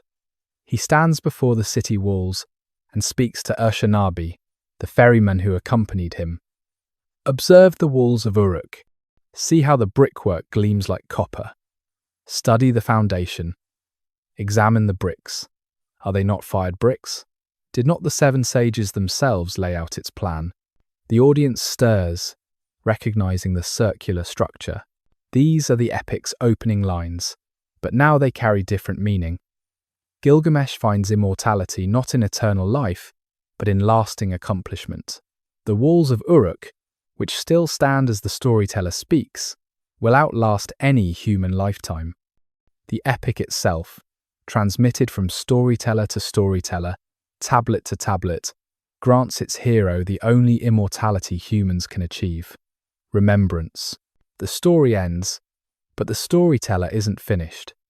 He begins another Gilgamesh tale, one of several that orbit the main epic like satellites. In this version, Gilgamesh must retrieve magical items from the underworld. In another, he serves as judge of the dead. Each story adds facets to the hero, exploring different aspects of power, friendship, death, and meaning. The Gilgamesh tradition is not one text, but a constellation of narratives, constantly evolving, adapting to new audiences while preserving ancient truths. A merchant from Akkad, drunk on strong beer, calls out a request for the version where Gilgamesh defeats the monster Huwawa An older variant of the Humbaba story, the storyteller obliges, shifting dialects, changing details, demonstrating the oral tradition's flexibility. In this version, Huwawa pleads for mercy with elaborate curses that are actually blessings in disguise. The narrative becomes a meditation on language, power, and interpretation. As night deepens, the crowd thins, but a core of listeners remains. The storyteller, paid in beer and bread, continues with lesser-known tales. Gilgamesh and the Bull of Heaven becomes a comedy of divine domestic dispute between Anu and Ishtar. Gilgamesh and Aga transforms into political allegory about Uruk's independence from Kish. Each performance adapts to its audience, emphasizing different themes, highlighting different moments, keeping ancient tradition alive through constant renewal. You realize you're witnessing something profound, the birth of literature itself. These stories, first among humanity's written narratives, establish patterns that will echo through every epic to come. The hero's journey, the faithful companion, the quest for immortality, the acceptance of mortality, these become the archetypal stories humanity tells itself about itself. When Achilles mourns Patroclus, when Odysseus travels to the underworld, when Beowulf faces the dragon, they walk in Gilgamesh's footsteps. The oil lamps burn low, shadows dancing on mud brick walls decorated with scenes from the very stories being told. The storyteller's voice has grown hoarse, but he continues, unable or unwilling to stop while even one listener remains. His words weave a spell that connects this moment to every moment before and after, an unbroken chain of narrative that makes us human. The story of Gilgamesh is the story of stories, the first and eternal exploration of what it means to be conscious, mortal, and desperately alive. The energy now settles like sand in still water, preparing your mind for the deeper journey ahead. Ancient voices grow softer, footsteps of long-dead kings fade into whispers, as we descend toward the foundations of law and cosmic order that still underpin our sleeping world. Chapter 7. The First Empire Rises. The cupbearer sets down the silver goblet with trembling hands. His name, before this moment, was simply Sargon, meaning legitimate king, though legitimacy is precisely what he lacks. He is nobody, son of nobody, a foundling raised by a gardener who found him floating in a bitumen-sealed basket on the Euphrates. The year is approximately 2334 BC, and in the next heartbeat, everything changes. King Baba of Kish has just asked him to taste the wine for poison, a routine precaution that has become suddenly significant. The king's eyes reveal knowledge of the assassination attempt his cupbearer is supposed to be executing. But Sargon does not reach for the poisoned flask hidden in his robes. Instead, he falls to his knees and confesses everything, gambling his life on mercy rather than completing a plot he never truly embraced. This moment, this choice, creates an empire. Within 5 years, Sargon will rule not just Kish, but all of Sumer and Akkad. Within 10, his dominion will stretch from the Mediterranean to the Persian Gulf.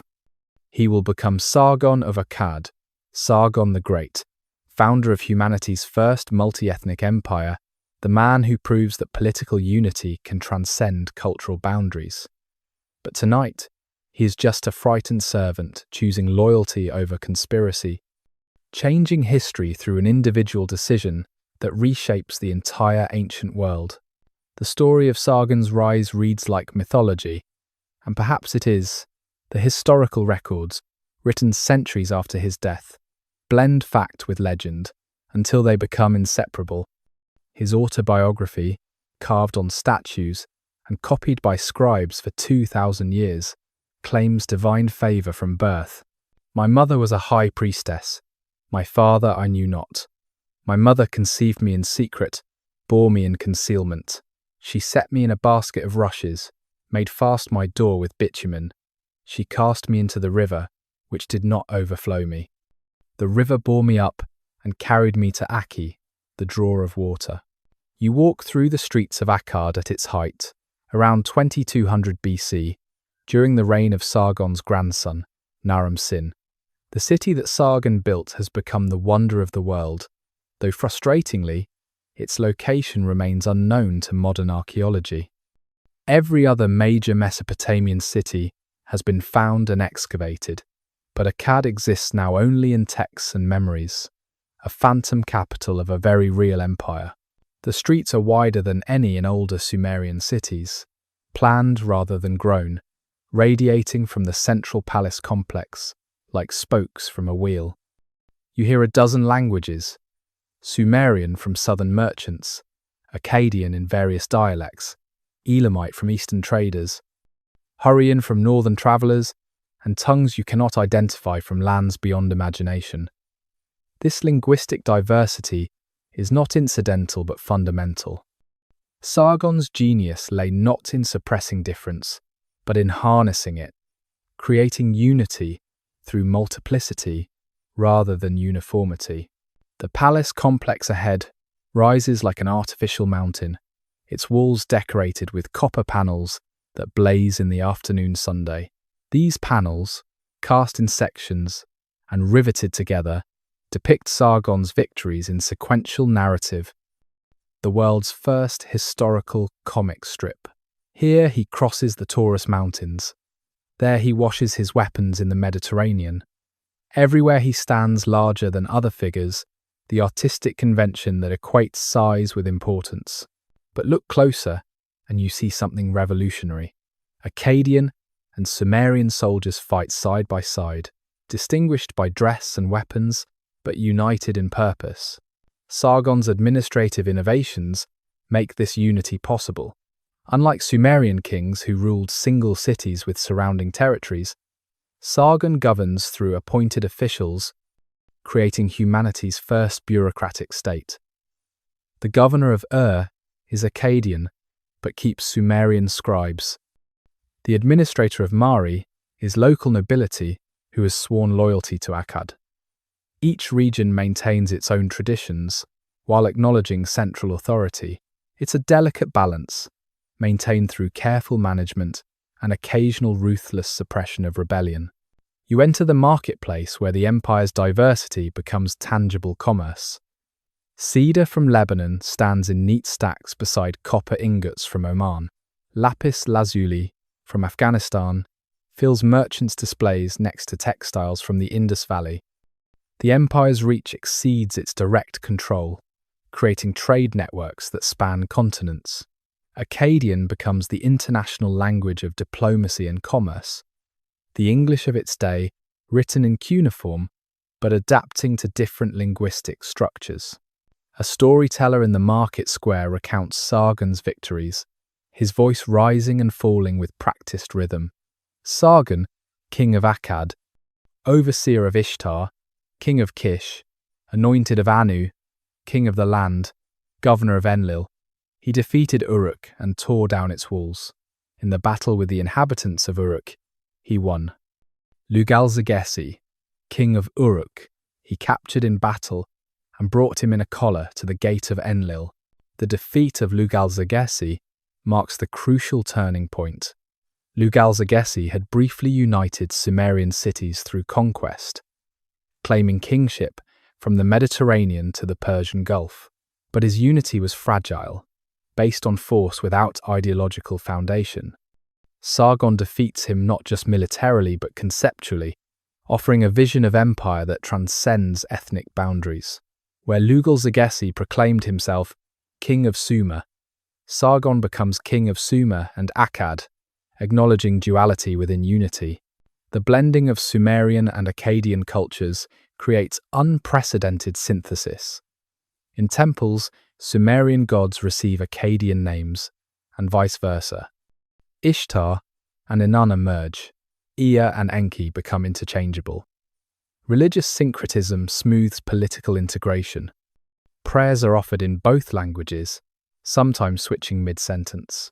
Art combines Sumerian technical precision with Akkadian naturalistic energy. Literature adapts Sumerian myths into Akkadian epic formats, creating new narratives that honor both traditions. You watch scribes at work in the palace courtyard, maintaining records in both languages. Akkadian, written in adapted cuneiform, requires fewer signs than Sumerian, making literacy more accessible.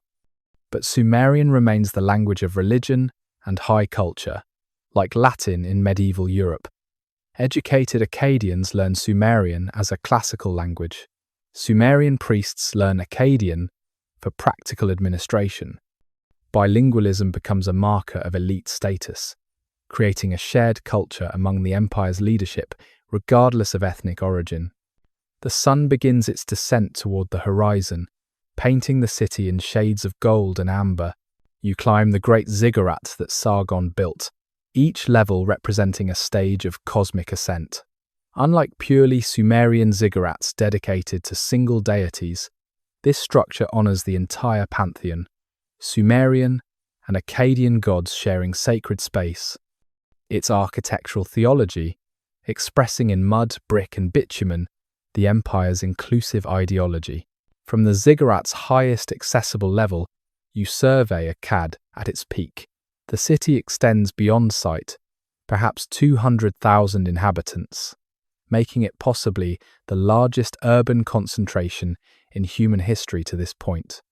Smoke rises from thousands of cooking fires. The sound of hammers on metal rings from workshops where bronze is shaped into tools and weapons. Cartwheels rumble on paved streets, an innovation that prevents the rutting that plagues older cities. Akkad is not just large but modern, engineered for efficiency, designed for growth. The palace below demonstrates Sargon's revolutionary approach to power.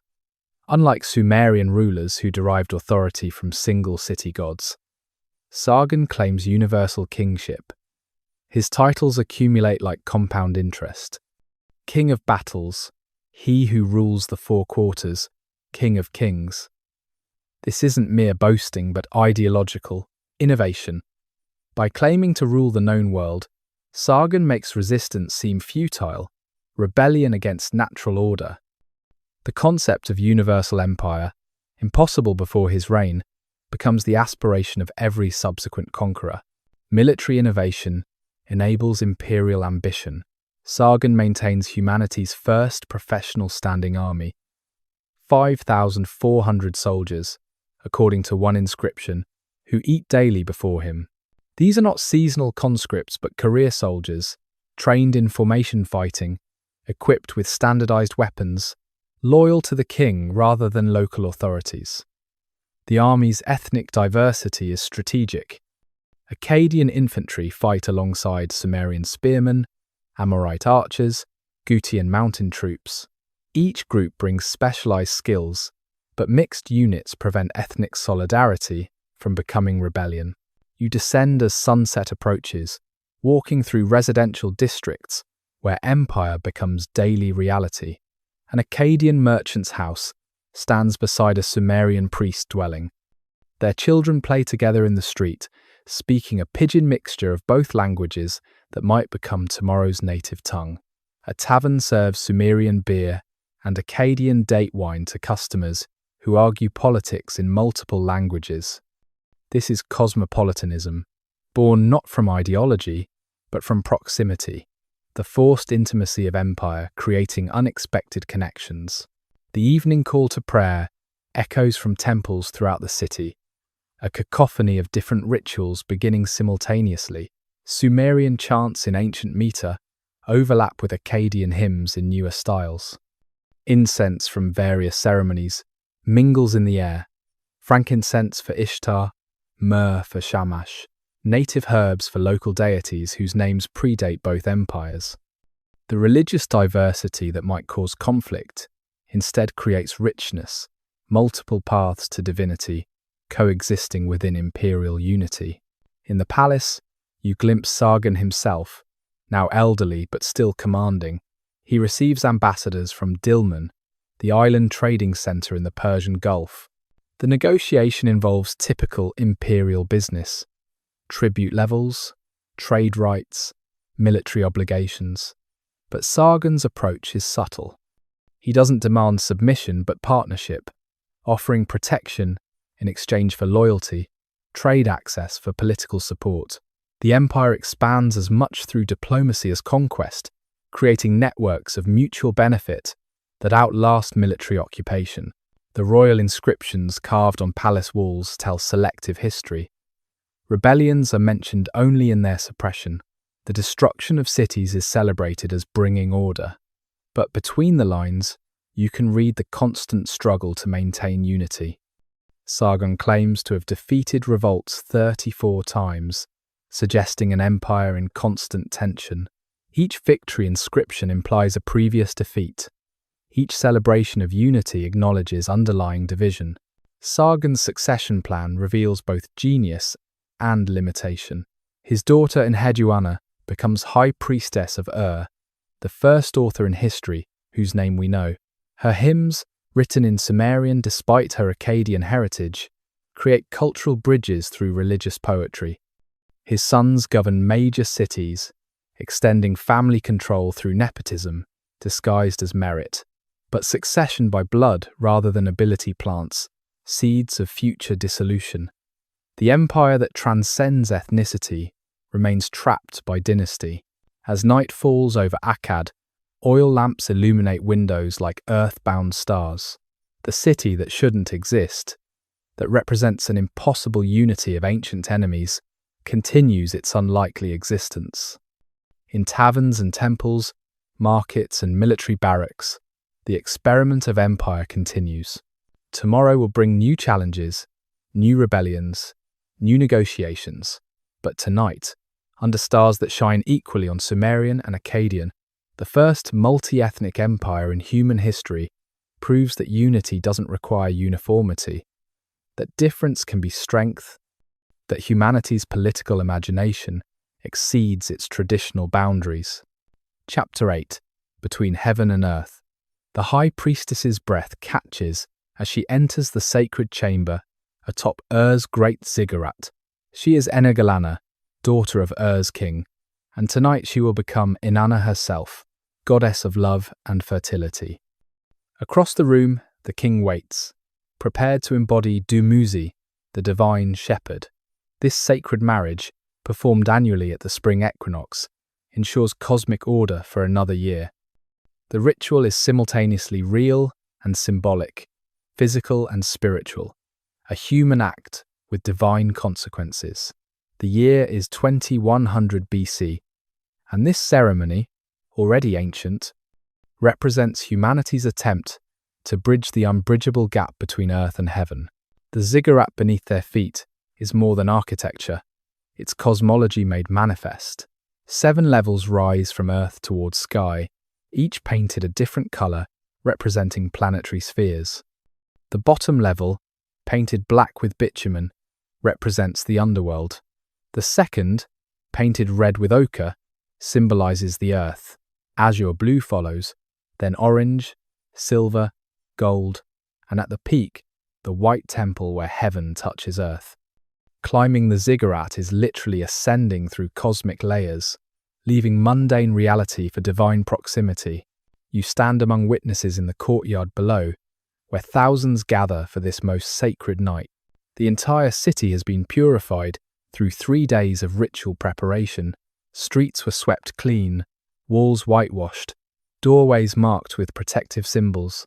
Citizens bathed in the Euphrates donned their finest clothes, prepared offerings of first fruits and perfect animals. The city itself becomes a temple, every resident a participant in cosmic maintenance. The sound of drums begins, deep rhythms that seem to emerge from the earth itself. Priests circle the ziggurat's base, carrying torches that create moving shadows on the painted walls. Their chant, in Sumerian so ancient that even they don't understand every word, has been sung for over 1,000 years. It tells of the first sacred marriage, when heaven and earth united to create the world, establishing the pattern all creation must follow. Above, in the white temple, Ennegalanna undergoes transformation.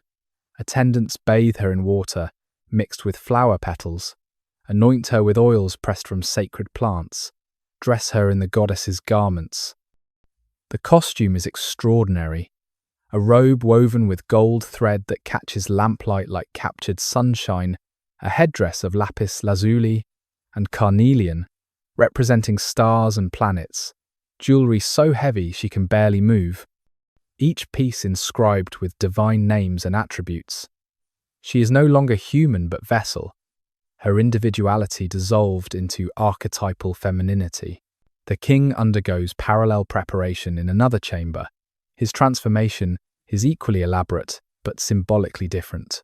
Where the priestess becomes celestial, he becomes terrestrial, embodying the earth's fertility, responding to heaven's power.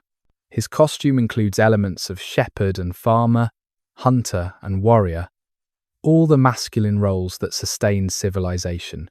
A crown of gold leaves marks him as vegetation god, dying and reborn with the seasons. His staff, carved from cedar and topped with silver, represents both shepherd's crook and royal scepter. The theology underlying this ritual is sophisticated, addressing the fundamental problem of divine distance. The gods created humans but remain separate, inhabiting a realm humans cannot reach. Yet divine favor is essential for survival. Rain must fall, rivers must flood at the right time, crops must grow, animals must reproduce. How can humans influence divine will? Through imitation, through ritual recreation of divine acts, through becoming gods temporarily to speak with gods directly. You watch as processions converge from different temples, each bringing their deity's statue to witness the marriage. Enlil arrives from Nippur, Enki from Eridu, Nana from Ur itself. The statues, dressed in fine clothes and jewelry, are treated as living beings. Priests speak to them, offer them food and drink, position them for optimal viewing. The illusion of divine presence is maintained absolutely. To suggest these are merely statues would be both blasphemy and category error. During rituals, they are gods, divine presence manifested in wood and precious metals. The moment arrives. Enigalana emerges from the temple, and gasps ripple through the crowd.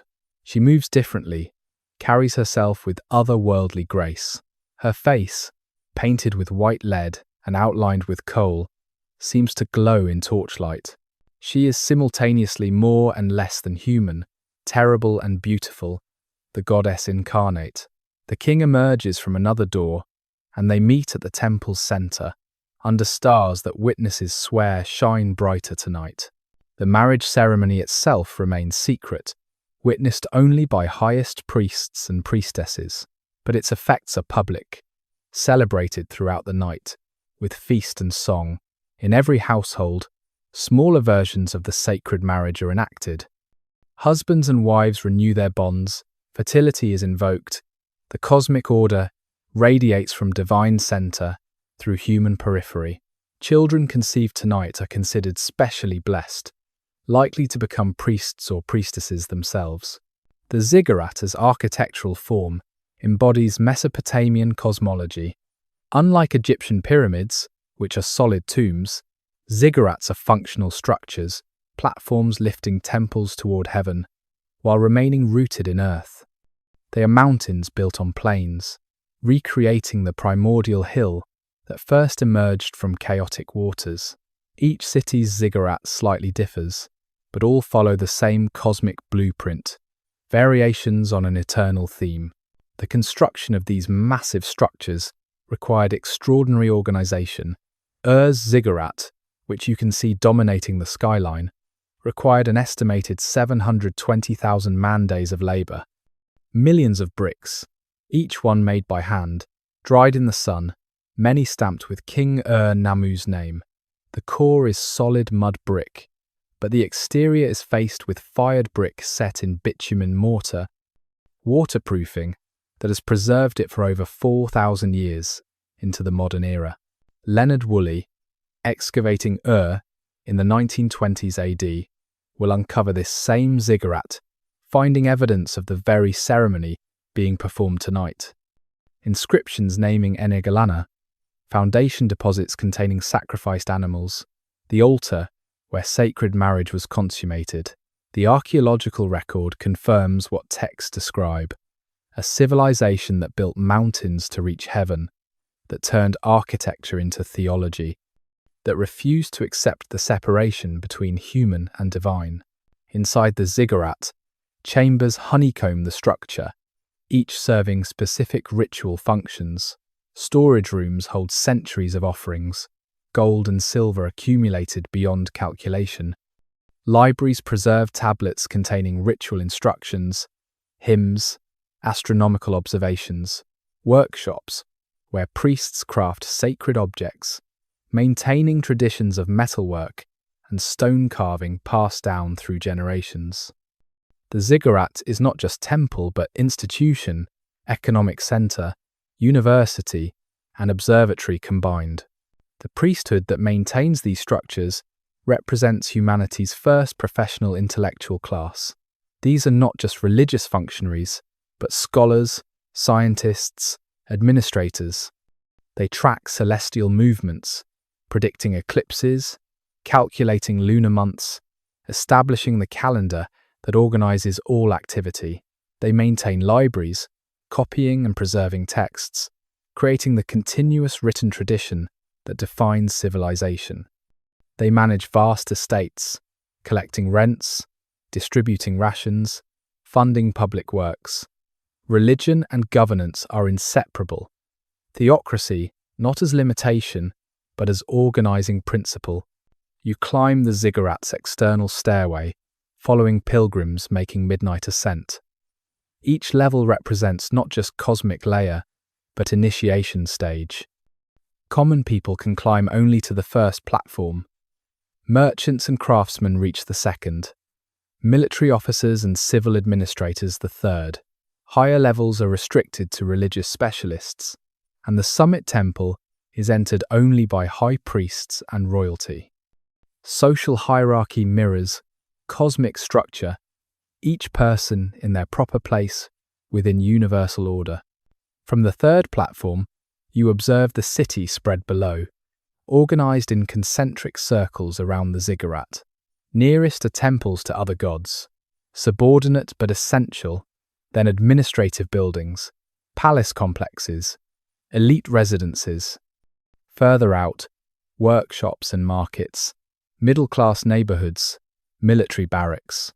At the periphery, poor districts and agricultural fields. The city is mandala, sacred diagram, physical expression of metaphysical reality. The night ceremony continues with mystery plays performed on the ziggurat's platforms. Actors wearing monster masks reenact the combat between Marduk and Tiamat, order defeating chaos. Musicians play instruments that recreate primordial sounds, drums for thunder, pipes for wind, rattles for rain. Dancers move in patterns that represent planetary orbits, their bodies becoming celestial mechanics. Art serves religion, serves science, serves society, all boundaries dissolved in ritual unity. A priest explains the ziggurat's astronomical functions, pointing to sightlines built into the architecture. The corners align precisely with cardinal directions. Specific edges mark sunrise positions at solstices and equinoxes. The structure is clock, calendar, and compass combined. Priests stationed at different levels and observe star positions, calling out measurements that scribes record on tablets. This data, accumulated over centuries, reveals patterns that become the predictive astronomy, the foundation of scientific method.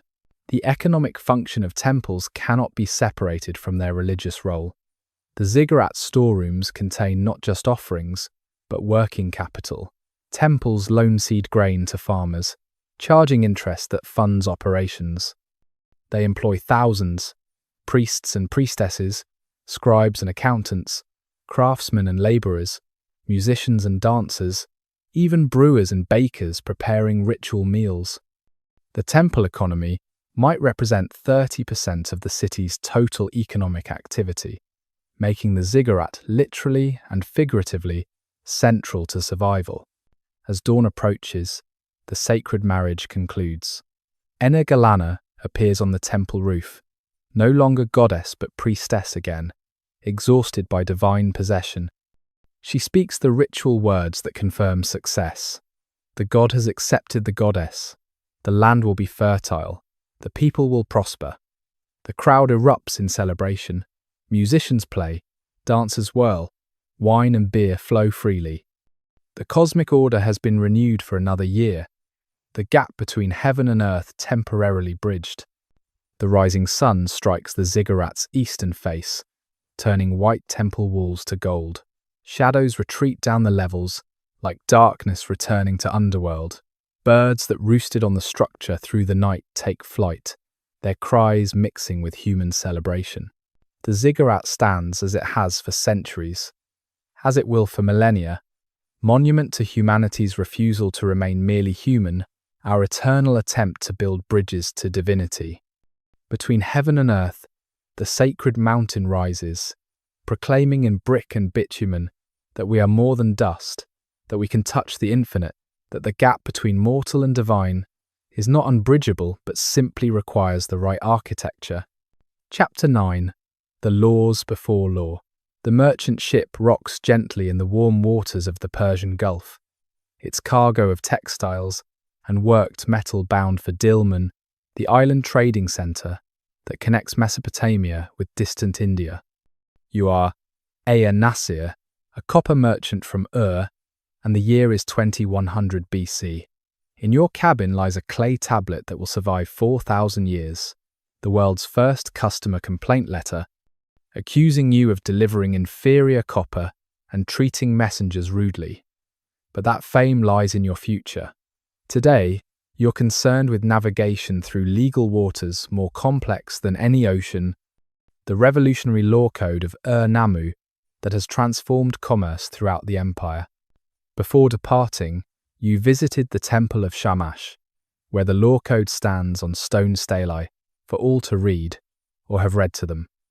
Unlike the arbitrary judgments of kings or the secret knowledge of priests, these laws are public, universal, applying equally to royal and commoner. If a man commits murder, that man must be killed. If a man commits robbery, he will be killed. If a man commits kidnapping, he is to be killed. The pattern seems harsh but predictable, death for capital crimes. But then the code surprises. If a man knocks out the eye of another man, he shall pay 2/3 of a mina of silver. Not eye for eye, but monetary compensation, the beginning of civil rather than criminal justice.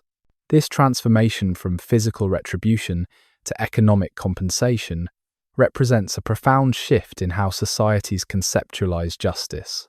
Violence begets violence in cycles of revenge, but silver payments end disputes, allowing both parties to continue productive lives. The code calculates precise values: 20 shekels for knocking out a tooth, 2 shekels for slapping someone's face, 1 mina for cutting off a foot.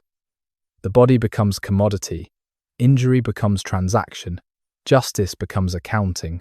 The morning sun glints off the Gulf waters as your ship passes fishing boats heading out for the day's catch. Their crews wave, recognizing your vessel's distinctive sail, marked with the symbol of Ur's merchant guild. These waters are highways, connecting cities more efficiently than any land route.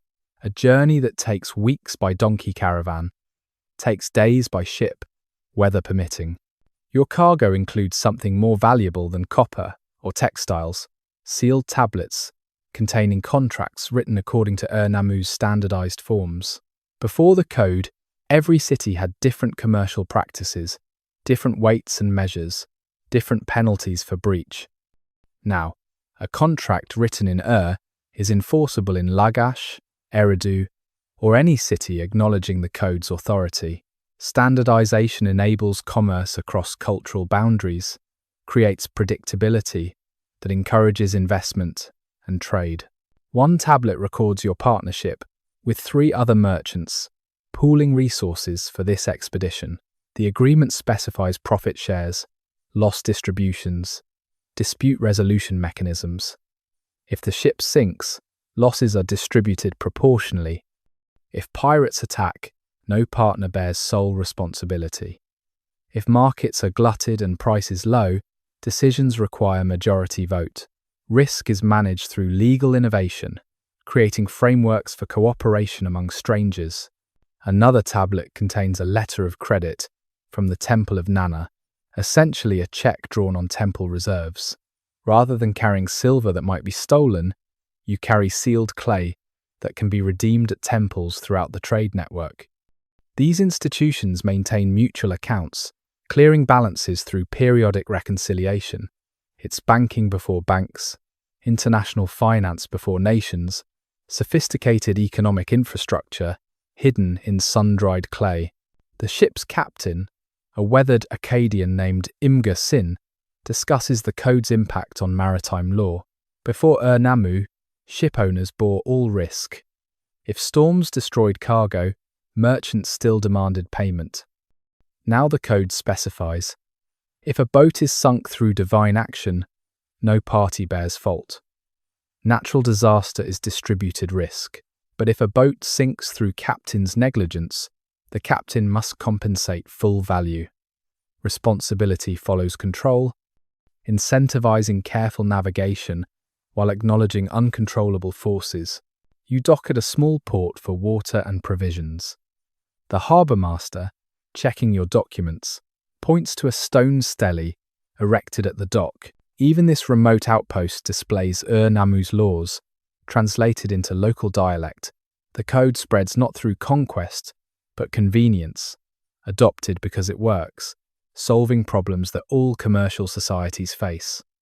Law becomes technology, spreading like writing or bronzeworking, useful innovation that transcends political boundaries.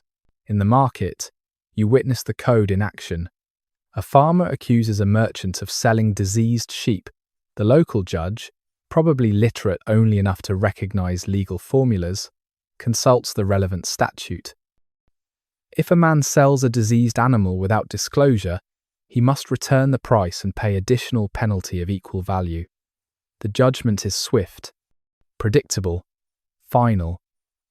No lengthy litigation, no arbitrary royal decree, just application of published law to established fact. But the code reveals sophistication beyond simple commercial regulation. Family law sections address inheritance, divorce, adoption. If a wife is accused of adultery, but not caught in the act, she may swear innocence at the temple and return to her house. Women have legal standing, can own property, operate businesses, initiate divorce under specific circumstances. Not equality by modern standards, but recognition of legal personhood to revolutionary for its time. The code also establishes state welfare provisions. If a man dies, leaving young children, the city must provide their sustenance until maturity. Widows receive support from their deceased husband's estate. Elderly parents can demand support from adult children. Social safety nets, funded through temple taxes, acknowledge that individual misfortune threatens collective stability. The state has obligations beyond warfare and monument building. Your conversation with fellow merchants reveals the code's economic implications. Interest rates are regulated at 20% annually for silver loans, 33% for grain loans, acknowledging grain's perishability and seasonal price fluctuation. Contracts must be witnessed and sealed. Verbal agreements are legally void. Documentation requirements create employment for scribes, archives for storing tablets, entire industries around legal compliance. The ship continues south, passing islands that serve as stepping stones toward India. Each island has its own customs, languages, gods, but increasingly, they share legal frameworks derived from Namu's code. Law becomes lingua franca, common ground enabling interaction between diverse peoples. A Sumerian merchant can trade with an Elamite partner using Akkadian contracts enforced by Arabian judges. The code creates commercial unity without political domination. You reflect on how law transforms society. Before written law, justice was personal, dependent on strength, connections, eloquence. The powerful dominated the weak through arbitrary decisions. Now, carved in stone, written on tablets. Law constrains everyone. A king must follow his own laws or lose legitimacy. Priests cannot claim divine exemption. Merchants cannot change terms after agreements are sealed. Law creates predictability that enables long-term planning, investment, complex cooperation. The economic systems emerging from legal standardization are remarkable. Insurance appears in various forms. Merchants pay fees to temples that guarantee compensation for lost cargo. Farmers purchase protection against crop failure. Builders offer warranties on construction. Risk, previously borne individually, is distributed collectively through legal instruments. The invisible hand of the market emerges, guided by visible laws. Credit systems become sophisticated. Loans are secured by property, future harvests, even children who might be adopted to work off parental debt. Payment plans extend over years. Compound interest is calculated and regulated. Default procedures are specified, from property seizure to debt slavery. Harsh but predictable. The future becomes mortgageable, time itself commodified through legal innovation. In Dilmun's harbour, you encounter merchants from the Indus Valley, their ships carrying goods from a civilization as sophisticated as Sumer, but mysteriously different. They don't use cuneiform but seals with undeciphered symbols. Their weights differ from Mesopotamian standards. Yet trade proceeds through intermediaries who translate not just languages but legal systems, creating hybrid contracts acceptable to all parties. The marketplace of Dilmun is cacophony. Auctioneers calling bids, customers arguing prices, animals bleating and squawking, hammers ringing on metal. But beneath chaos lies order, legal structure that makes complexity manageable. Each transaction follows patterns established by law, recorded by scribes, enforceable by courts. The market is institution, not just place, created and maintained by legal innovation. A dispute erupts between an Arab date merchant and a Sumerian textile trader. The dates were promised sweet and fresh, but arrived partially fermented. The textile trader demands full refund. The date merchant offers partial compensation. They agree to arbitration, selecting a neutral judge from Dilmun's merchant council. The hearing is quick, evidence examined, precedents cited. The judge splits the difference. Half refund, acknowledging both failure to deliver as promised and buyer's failure to inspect before accepting delivery. This is law as practical problem solving, not abstract philosophy. Ur-Nammu's code doesn't pursue perfect justice, but workable resolution. Penalties are set high enough to discourage violation, but not so high as to destroy violators. Compensation replaces revenge. Documentation replaces memory. Process replaces power. It's pragmatic, commercial, unsentimental, the law of merchants rather than priests or warriors. Your return journey carries Dilmun's products: pearls from Gulf waters, dates from Arabian oases, ivory that originated in Africa, spices from India. Each item represents chains of transactions, contracts, legal agreements spanning continents. The boat itself floats on law as much as water, its cargo insured, its route protected by treaties, its crew bound by employment contracts. Approaching Ur's harbour, you see the great ziggurat rising above the city walls, but your attention focuses on the commercial district, sprawling along the waterfront. Warehouses storing global goods, workshops transforming raw materials into finished products, counting houses where scribes track debits and credits, courts where judges resolve disputes.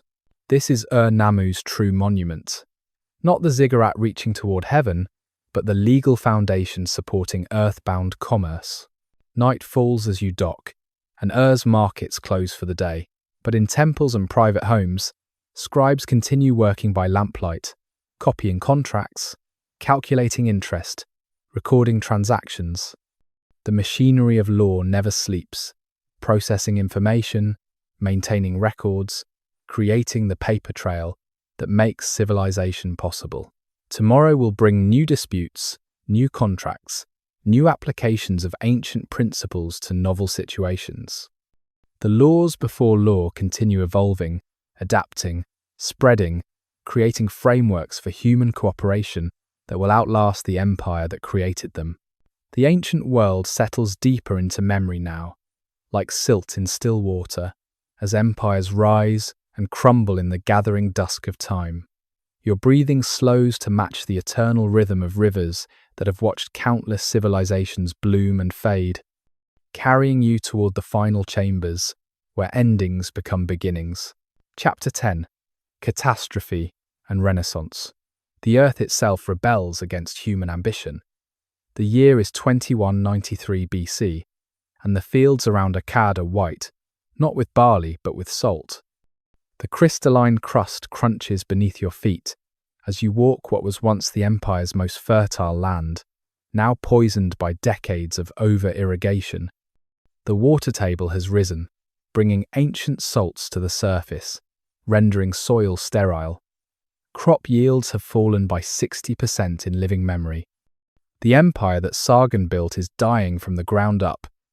And into this ecological catastrophe come the Gutians, mountain people from the Zagros range, described in Sumerian texts as knowing no inhibition, with human instincts but canine intelligence and monkey features. The description is propaganda. Of course, the literate portraying the illiterate, civilization defining itself against its opposite. But the Gutians are real enough, and they pour through mountain passes that Akkadian armies once guarded. These armies are shadows of their former strength, weakened by decades of civil war, as Sargon's descendants fought for a throne becoming less valuable with each harvest failure. Naram-Sin, Sargon's grandson, had declared himself divine, god of Akkad, but divinity could not make salt-poisoned fields produce grain. You stand in what remains of Akkad's marketplace, once the crossroads of the world, now nearly empty. A few merchants display withered vegetables, grain mixed with chaff to increase volume, dried fish that smells of decay. The population has shrunk by 2/3, fled to other cities or dead from famine and disease.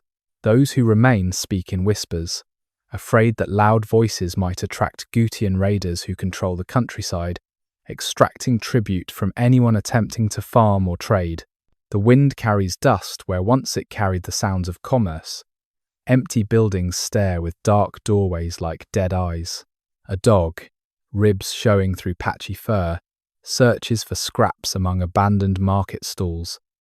This is civilizational collapse, not dramatic but gradual, not a single catastrophe, but accumulation of failures that compound until the complex system maintaining urban life simply stops functioning. A scribe named Sin Kashid, one of the few literate people remaining, shows you a tablet he's been composing, part of what will become the Curse of Akkad. The text blames Naram-Sin's sacrilege for the empire's fall. He destroyed the temple of Enlil at Nippur, the poem claims, and the gods responded with comprehensive punishment. For the first time since cities were built and founded, the great agricultural tracts produced no grain, the inundated fields produced no fish, the irrigated orchards produced no syrup or wine, the gathered clouds did not rain. The reality is more complex but less satisfying than divine vengeance. Climate records preserved in lake sediments and cave formations reveal a massive drought beginning around 2200 BC, affecting not just Mesopotamia, but the entire eastern Mediterranean. Egypt's old kingdom collapses simultaneously. The Indus Valley civilization disappears. From China to Europe, the archaeological record shows abandonment, destruction, population movement. The Gutians don't cause the collapse. They're symptoms, peripheral peoples moving into power vacuums created by environmental catastrophe. But environmental determinism alone doesn't explain everything. The Akkadian Empire carried seeds of its own destruction. Maintaining unity across diverse populations required constant military action, depleting resources. intensive agriculture to feed growing urban populations, exhausted soil, while irrigation without adequate drainage accumulated salts. Deforestation for construction and fuel caused erosion, filling canals with silt, reducing their effectiveness. The complex system that enabled civilization also created vulnerabilities that simple societies lacked. You travel south to Girsu, a Sumerian city that has gained independence as Akkadian power wanes. Here, something remarkable is happening. A local ruler named Gudea has begun what historians will call the Sumerian Renaissance, a final flowering of the world's first civilization. Unlike Akkadian kings who proclaimed divinity and universal dominion, Gudea styles himself simply Ensi, city governor, shepherd of his people. His statues, carved from imported diorite, show him in prayer, hands clasped, humble before the gods. The contrast with Akkadian propaganda is striking. Where Naram Sin's victory stele shows him trampling enemies, larger than other humans, wearing horned crown of divinity, Gudea's statues are human-scaled, contemplative, peaceful. The inscriptions don't boast of conquest, but of construction. Temples built, canals dug, trade routes restored. It's leadership through service rather than domination, pragmatic rather than grandiose. Gudea's building inscriptions, among the longest Sumerian texts preserved, describe the construction of a temple to Ningirsu with obsessive detail. Every beam is measured, every brick counted, every ritual recorded. When Gudea built the temple, the gods were present. Wheat grew of itself, water rose of itself, oil and wine flowed of themselves. The language is utopian, but archaeological evidence confirms massive construction projects, economic revival, artistic achievement that rivals the early dynastic period. The Sumerian Renaissance isn't mere nostalgia, but creative adaptation. The old city-states, freed from Akkadian dominance, experiment with new forms of governance. Lagash under Gudea becomes almost socialist, with the temple managing production and distribution, ensuring no citizen starves. Develops sophisticated financial instruments, essentially paper money backed by temple reserves. Uruk focuses on cultural production, its scribes copying and standardizing the literary canon that preserves Sumerian culture for posterity. You witness a ceremony where Gudea consecrates a new temple. Unlike the violent rituals of empire, with their prisoner sacrifices and victory displays, this is peaceful, communal. Citizens contribute what they can: a handful of grain, a day's labor, a simple prayer. The temple rises through collective effort, its bricks inscribed not with royal names but with dedications from ordinary people. For his life, reads one. For the life of his children, says another. The temple becomes community property, shared investment in shared future. The economic recovery is remarkable. Despite or perhaps because of Gutian raids preventing long-distance trade, local production intensifies. New techniques for salt-resistant barley are developed. Date palm cultivation expands, as trees tolerate salinity better than grain. Sheep herding increases, since animals can graze marginal land unsuitable for agriculture. The economy simplifies, but stabilizes, pulling back from the complexity that created vulnerability. A storyteller in Girsu's marketplace recites the Epic of Gilgamesh, but the version has evolved to reflect contemporary anxieties. Emphasis shifts from heroic adventure to wisdom literature, from seeking immortality to accepting mortality, from dominating nature to understanding its limits. The old stories are retold for new circumstances, mythology adapting to historical moment. In Ur, which will become the third dynasty capital after Gudea's death, you observe the emergence of what scholars will call Ur III, the most bureaucratically intensive state in ancient history. Every transaction, no matter how small, is recorded. Tablets document the distribution of individual fish, the death of single sheep, work attendance of specific labourers. It's administrative obsession, as if documenting everything can prevent another collapse, as if information properly managed can control chaos. The archives at Drahem, Ur-3's livestock redistribution centre, contain hundreds of thousands of tablets, tracking animal movements with precision that would challenge modern databases. Sheep arrive from herders, are fed and fattened, then distributed to temples for sacrifice, to workshops for wool and leather, to kitchens for meat. Every animal is numbered, its origin recorded, its destination specified. The system's complexity is staggering, requiring armies of scribes, creating history's first information economy. King Ur-Nammu, who reunifies Sumer after the Gutian expulsion, combines Gudea's humility with imperial ambition. His law code, discussed earlier, standardizes justice across reunited territories.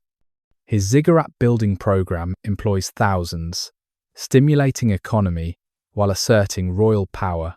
His diplomatic marriages create alliances without warfare.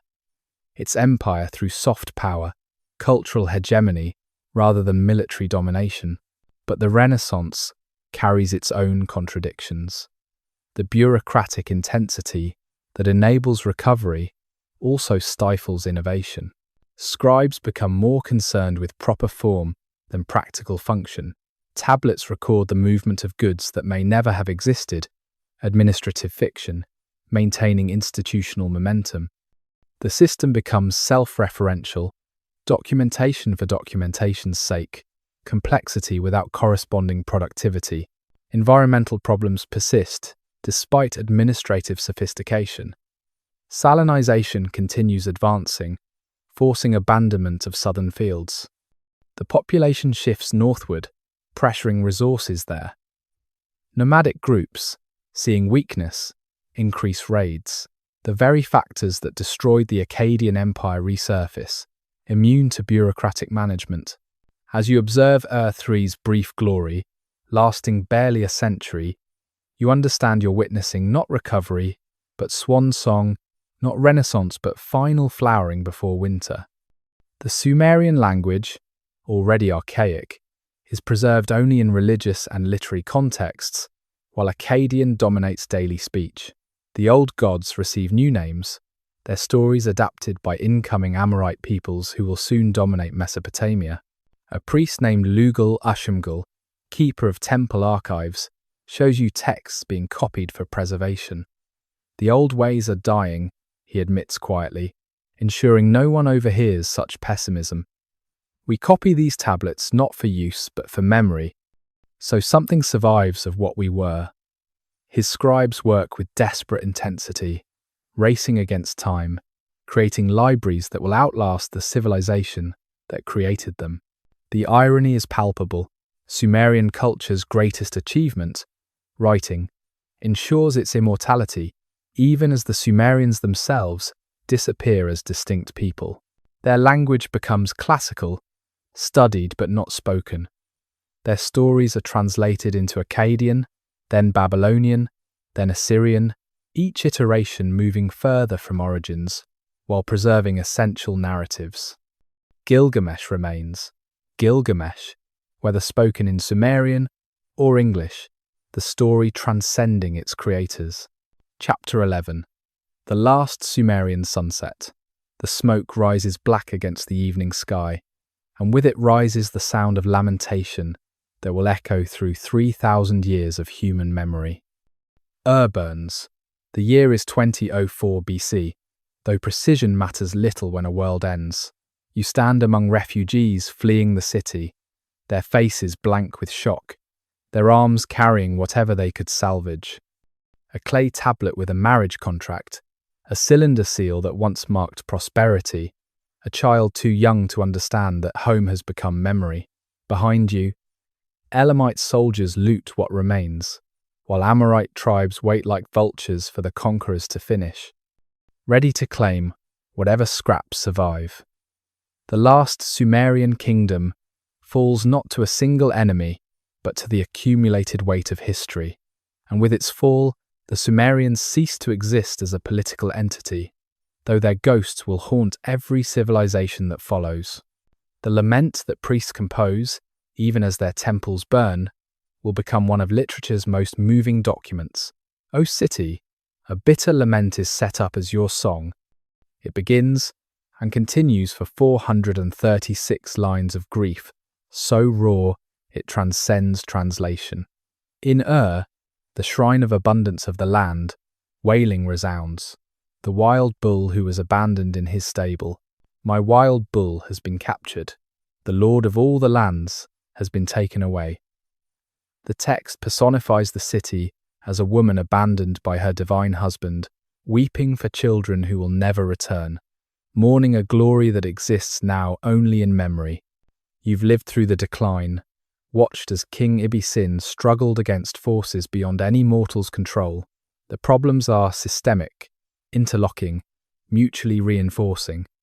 Agricultural yields continue declining as salt poisoning spreads northward. Trade routes are cut by nomadic raiders who recognize no central authority. Cities that once acknowledged Ur's supremacy declare independence, keeping local resources rather than supporting the capital. The complex administrative system, requiring thousands of literate scribes, becomes unsustainable when there's barely enough grain to feed essential workers. In the refugee camp outside the burning city, families huddle around small fires, sharing whatever food they've managed to carry. A grandmother tells her grandchildren the story of Ur's founding, how the moon god Nana chose this place above all others, how kings ruled here since kingship descended from heaven. The children listen, but their eyes are vacant, traumatized by violence they're too young to process. The stories continue because they must, because silence would mean accepting that everything ends, that meaning itself might be temporary. Ibisin's final letters, preserved on tablets that survived the destruction, and reveal a king aware of his doom but powerless to prevent it. The enemy has entered the boundaries of he writes to his last loyal governor. I cannot provide you with military assistance. You must save yourself. The formal royal language breaks down in later messages. The Amorites have completely surrounded the city. I am now alone. The progression from royal plural to singular pronoun marks not just personal but civilizational collapse. The Elamites who deliver the killing blow are not barbarians, but an ancient civilization in their own right, with their own writing system, their own gods, their own grievances against Sumerian dominance. They destroy not from primitive rage, but calculated revenge for centuries of raids, forced tribute, cultural condescension. They carry the statue of Nana to Susa, their capital, not to worship, but to demonstrate divine abandonment. The moon god himself is prisoner, his city defenseless, his people scattered. But the true inheritors are the Amorites, semi-nomadic peoples from the Syrian desert who have been infiltrating Mesopotamia for generations. Unlike the Gutians who remained foreign, the Amorites adapt, assimilate, transform. They learn cuneiform, worship Sumerian gods under new names, rule cities while maintaining tribal identities. Within a generation, Amorite dynasties control most of former Sumer, creating hybrid cultures that preserve Sumerian forms while introducing new contents. You meet an Amorite chieftain named Samsu-iluna, whose grandson will rule Babylon. He speaks Akkadian with only slight accent, knows Sumerian well enough to conduct temple rituals, yet maintains desert customs that seem bizarre to urban dwellers.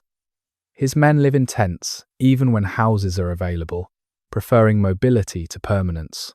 They measure wealth in livestock rather than land, value personal loyalty over institutional authority. Yet this chieftain studies Sumerian law codes, employs Sumerian scribes, builds temples to Sumerian gods. The conqueror becomes conquered by superior culture.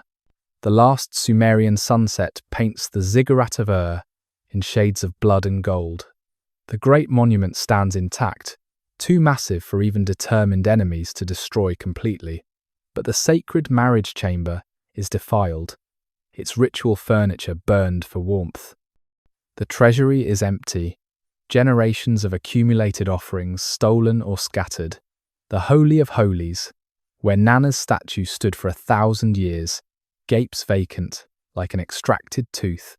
The architecture remains, but the meaning has fled. In the scribal school, you find an elderly teacher named Lipit Ishtar still at his post. Though his students have fled or died, he continues copying tablets by habit or compulsion, preserving texts no one may ever read. Languages die, he says, but writing is immortal. Someday, we will want to know who we were.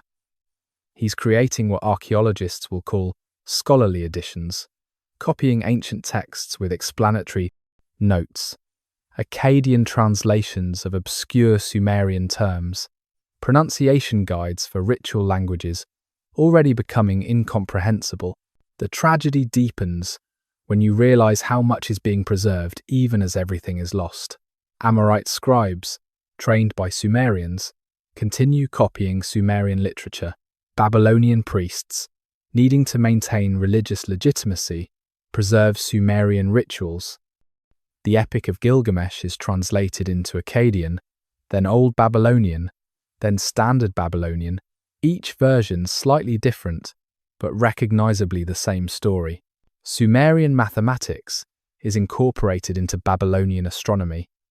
Sumerian law influences Hammurabi's famous code.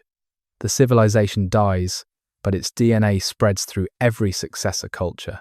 A young scribe named Rim-Sin, Amorite by blood but Sumerian by education, represents this cultural transmission. He speaks Amorite at home, Akkadian in the market, reads Sumerian in temple school. His personal cylinder seal combines Amorite tribal symbols with Sumerian divine imagery.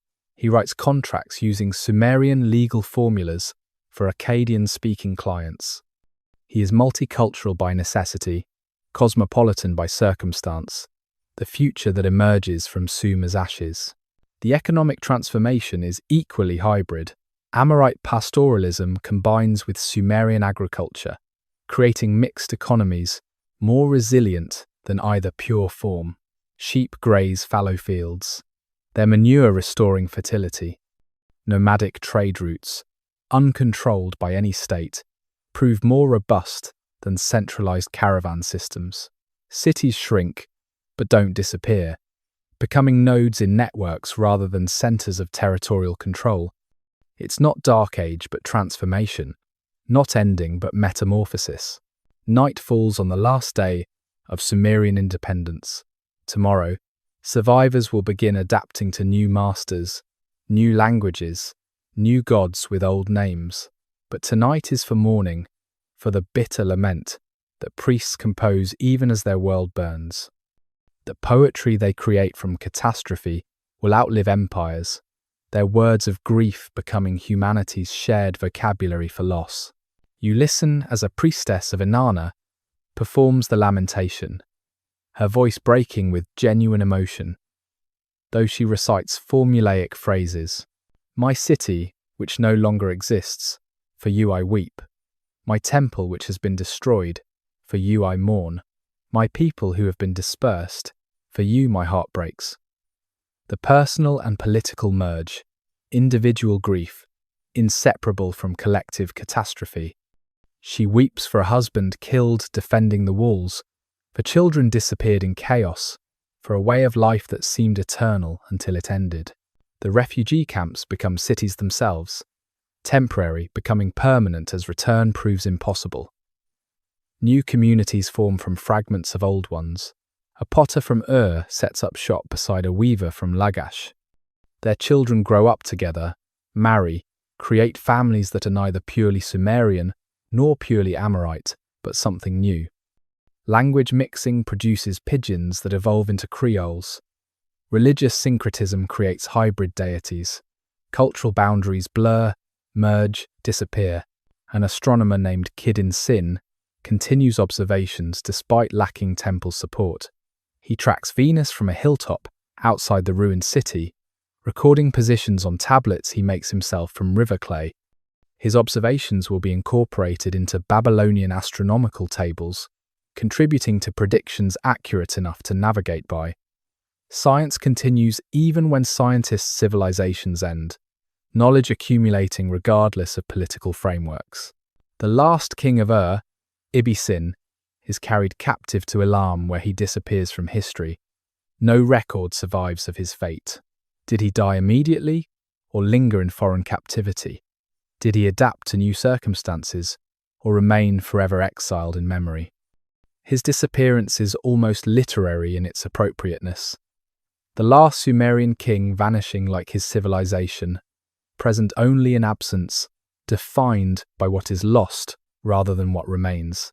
Stars emerge in patterns the Sumerians named, navigational aids they discovered, mathematical relationships they calculated, the constellation we call Taurus, they called the Bull of Heaven. What we call Venus, they recognized as both morning and evening star. Inanna, in her dual aspect, their observations, preserved in cuneiform tablets, enable modern astronomers to calculate ancient eclipses to extend records back 5,000 years. The Sumerians are gone, but their data remains, ghost measurements from vanished observers. Chapter 12. What Sumer Gave the World.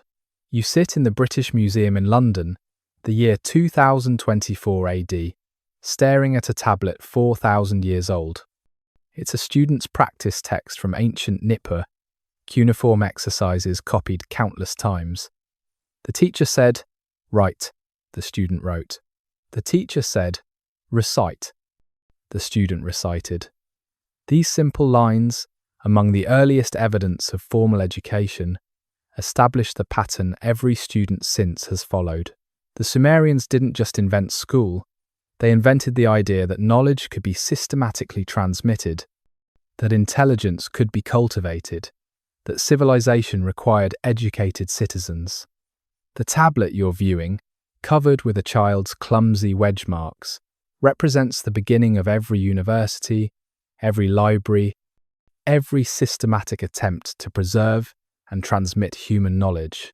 But walk backward through time, return to Sumer's last days, and catalogue what this first civilization gave to all who followed. Start with beer, that social lubricant that may have motivated agriculture itself. The Sumerians didn't just brew beer, they perfected it, creating at least 19 different varieties, from golden beer to dark beer to beer for the journey, each with specific recipes recorded on tablets. They invented the straw for drinking beer from communal jars, creating both hygiene and social bonding. The hymn to Ninkasi, goddess of beer, is simultaneously religious text and brewing instructions, preserving technique through sacred verse. The wheel revolutionized more than transportation. The potter's wheel transformed ceramic production, from individual craft to mass production. The water wheel enabled irrigation without human labor. The pulley, essentially a wheel with rope, multiplied human strength. The gear, wheels working together, created mechanical advantage. These circular innovations, so obvious in retrospect, required someone to first imagine that rotational motion could replace linear effort, that spinning could accomplish what pushing could not. Consider the 60-second minute, the 60-minute hour, the 360-degree circle. These Sumerian decisions structure global timekeeping, navigation, geometry. Why 60? Because it divides evenly by 2, 3, 4, 5, 6, 10, 12, 15, 20, 30. The Sumerian mathematical system, based on this useful number, proved so practical that we retain it 4,000 years later, despite decimal dominance in other areas. Every time you check a clock or use a protractor, you're thinking in Sumerian mathematics. Writing itself, humanity's most transformative technology, began in Sumerian temples as a counting notation. But the evolution from pictograph to phonogram to abstract symbol created possibilities beyond bookkeeping. Literature became possible, stories existing independent of storytellers. History became possible, accurate records of events beyond living memory. Science became possible, observations accumulated across generations. Law became possible, rules existing independent of rulers. Writing didn't just record civilization, it enabled civilization's existence. The concept of urban planning, cities as designed rather than accumulated spaces, originates in Sumer. Streets laid in grids, districts zoned for specific purposes, public spaces distinct from private property. These innovations seem obvious only because the Sumerians invented them. They created sewage systems with clay pipes carrying waste away from living areas. They built multi-story buildings with interior courtyards for light and ventilation. They designed cities for commerce, with wide streets for cart traffic, market squares for trade, harbours for water transport. Bureaucracy, that much maligned necessity of complex societies, is Sumerian invention. They created job titles, administrative hierarchies, standardized procedures. The idea that government could be institution rather than personality, that offices could outlast officers, that records should document decisions, these concepts originate in Sumerian temple administration. Every modern government form, from tax returns to building permits, descends from Sumerian clay tablets. The school system they created resembles modern education remarkably. Students attended daily from age 5 or 6 through adolescence. Curriculum included writing, reading, mathematics, literature, music, and physical education. Discipline was strict, corporal punishment common. One tablet records a student's awful day. I arrived late, the teacher beat me. I talked without permission. The teacher beat me. My handwriting was poor. The teacher beat me. Educational trauma, apparently, is ancient tradition. The Sumerians invented the legal contract, agreements documented and enforceable. Before them, promises were personal, dependent on memory and honor. After them, obligations became objective, surviving beyond the parties involved. Sales contracts, marriage contracts, partnership agreements, loan documents. These legal innovations enabled strangers to cooperate, creating trust through documentation rather than relationship. They gave us the 7-day week, though their weeks were based on lunar quarters rather than biblical creation. They gave us the 12-month year, with periodic extra months to reconcile lunar and solar calendars. They created the zodiac's foundations, identifying constellations that still guide astrology. Time itself, as measured and divided quantity rather than eternal present, is Sumerian conceptualization. The sailboat, combining wind power with water transport, is Sumerian innovation that connected civilizations.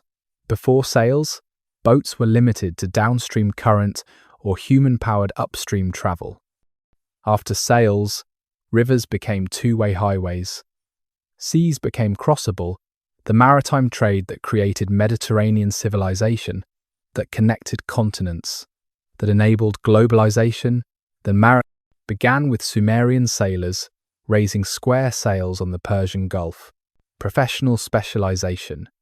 The idea that individuals could devote entire lives to single crafts originated in Sumerian cities.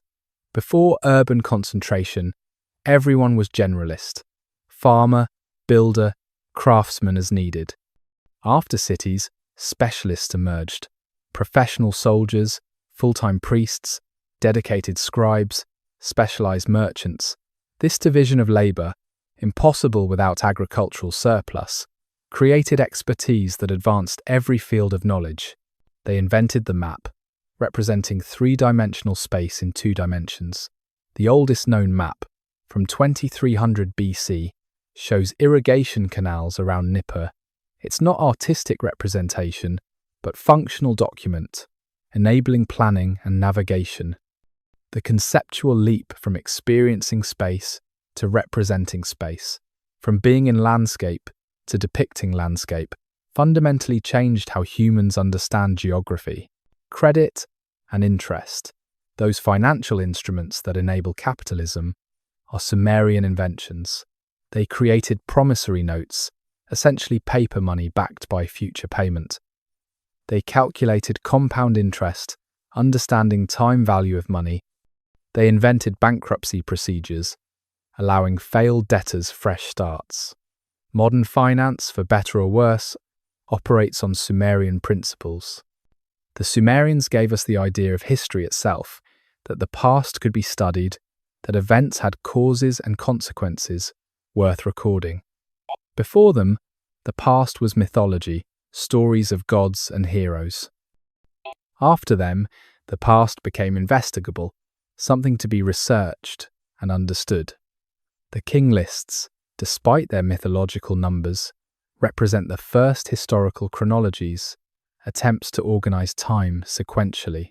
But perhaps their greatest gift was the idea of progress itself, that human effort could improve conditions, that innovation was possible and desirable. Before cities, human societies were essentially conservative, changing slowly, if at all. The Sumerians embraced change, celebrated invention, rewarded innovation. They believed tomorrow could be different from today, that children's lives could surpass parents', that civilization could advance rather than merely endure. A modern archaeologist working in Iraq, carefully excavating a Sumerian site, finds a tablet with a student's mathematics homework. The problems are familiar: calculating areas of fields, volumes of granaries, interest on loans. The errors are familiar too: transposed numbers, forgotten steps, corrections scratched over mistakes. 4,000 years collapse into nothing. The student struggling with geometry in ancient Nippur is every student everywhere. The universality of learning, transcending time and culture. In the Iraq Museum in Baghdad, curators preserve what remains of Sumerian civilization. Tablets fill climate-controlled storage, most untranslated, their secrets waiting for future scholars. Each tablet potentially contains lost literature, forgotten history, unknown innovations. The Sumerians wrote so much that we've barely scratched the surface of their surviving texts. New discoveries regularly emerge: medical texts showing sophisticated surgical procedures, astronomical observations of stunning accuracy, literary works of unexpected beauty. The influence continues spreading. Modern artists study Sumerian cylinder seals for their narrative compression. Writers analyze Gilgamesh for its archetypal structures. Musicians attempt to recreate Sumerian instruments from archaeological remains. The civilization that ended 4,000 years ago continues inspiring, teaching, influencing. Every aspect of modern life contains Sumerian DNA, usually invisible but always present. As night falls over the ancient sites of Sumer, now mostly unmarked mounds in Iraqi desert, the stars shine in patterns the Sumerians named. The Euphrates still flows, though its course has shifted. Date palms still grow, their cultivation techniques unchanged since Sumerian farmers first domesticated them. The continuities are as striking as the changes. Life persists in forms the Sumerians would recognize, using technologies they invented, solving problems they first identified. The last tablet has been read, the final words of a civilization that gave us words themselves slowly fading into the desert silence that preceded and outlasted them. We've walked together through 6,000 years of human memory, from the first tentative scratches in wet clay to the sophisticated literature of a culture facing its own ending. We've seen cities rise from marsh and return to dust, watched gods be born and forgotten, followed kings who claimed divinity but could not escape mortality. I'm thankful you've joined me in visiting these distant memories. What remains remarkable about the Sumerians is not how alien they were, but how familiar. Their students complained about homework, Their merchants worried about interest rates. Their parents hoped for better lives for their children. They fell in love, suffered heartbreak, feared death, sought meaning. They looked at stars and wondered. They faced floods and tried to manage them. They encountered strangers and sometimes fought them, sometimes traded with them, sometimes married them. The specific forms of their solutions may seem archaic, their gods may be forgotten, their language may be dead, but their fundamental innovations persist. Every time we write, we use their invention. Every time we live in cities, we inhabit their creation. Every time we make laws, we follow their precedent. Every time we observe stars, we build on their observations. Every time we tell stories, we walk paths they first traced. They gave us the possibility of civilization itself, the audacious idea that humans could live together in vast numbers, that strangers could cooperate through law rather than kinship, that knowledge could accumulate beyond individual memory, that the future could differ from the past. Before them, humanity existed. After them, history began. May the tranquil flow of time carry you to peaceful rest. The ancient world now fully releases its hold, settling into the deepest layers of sleep and memory.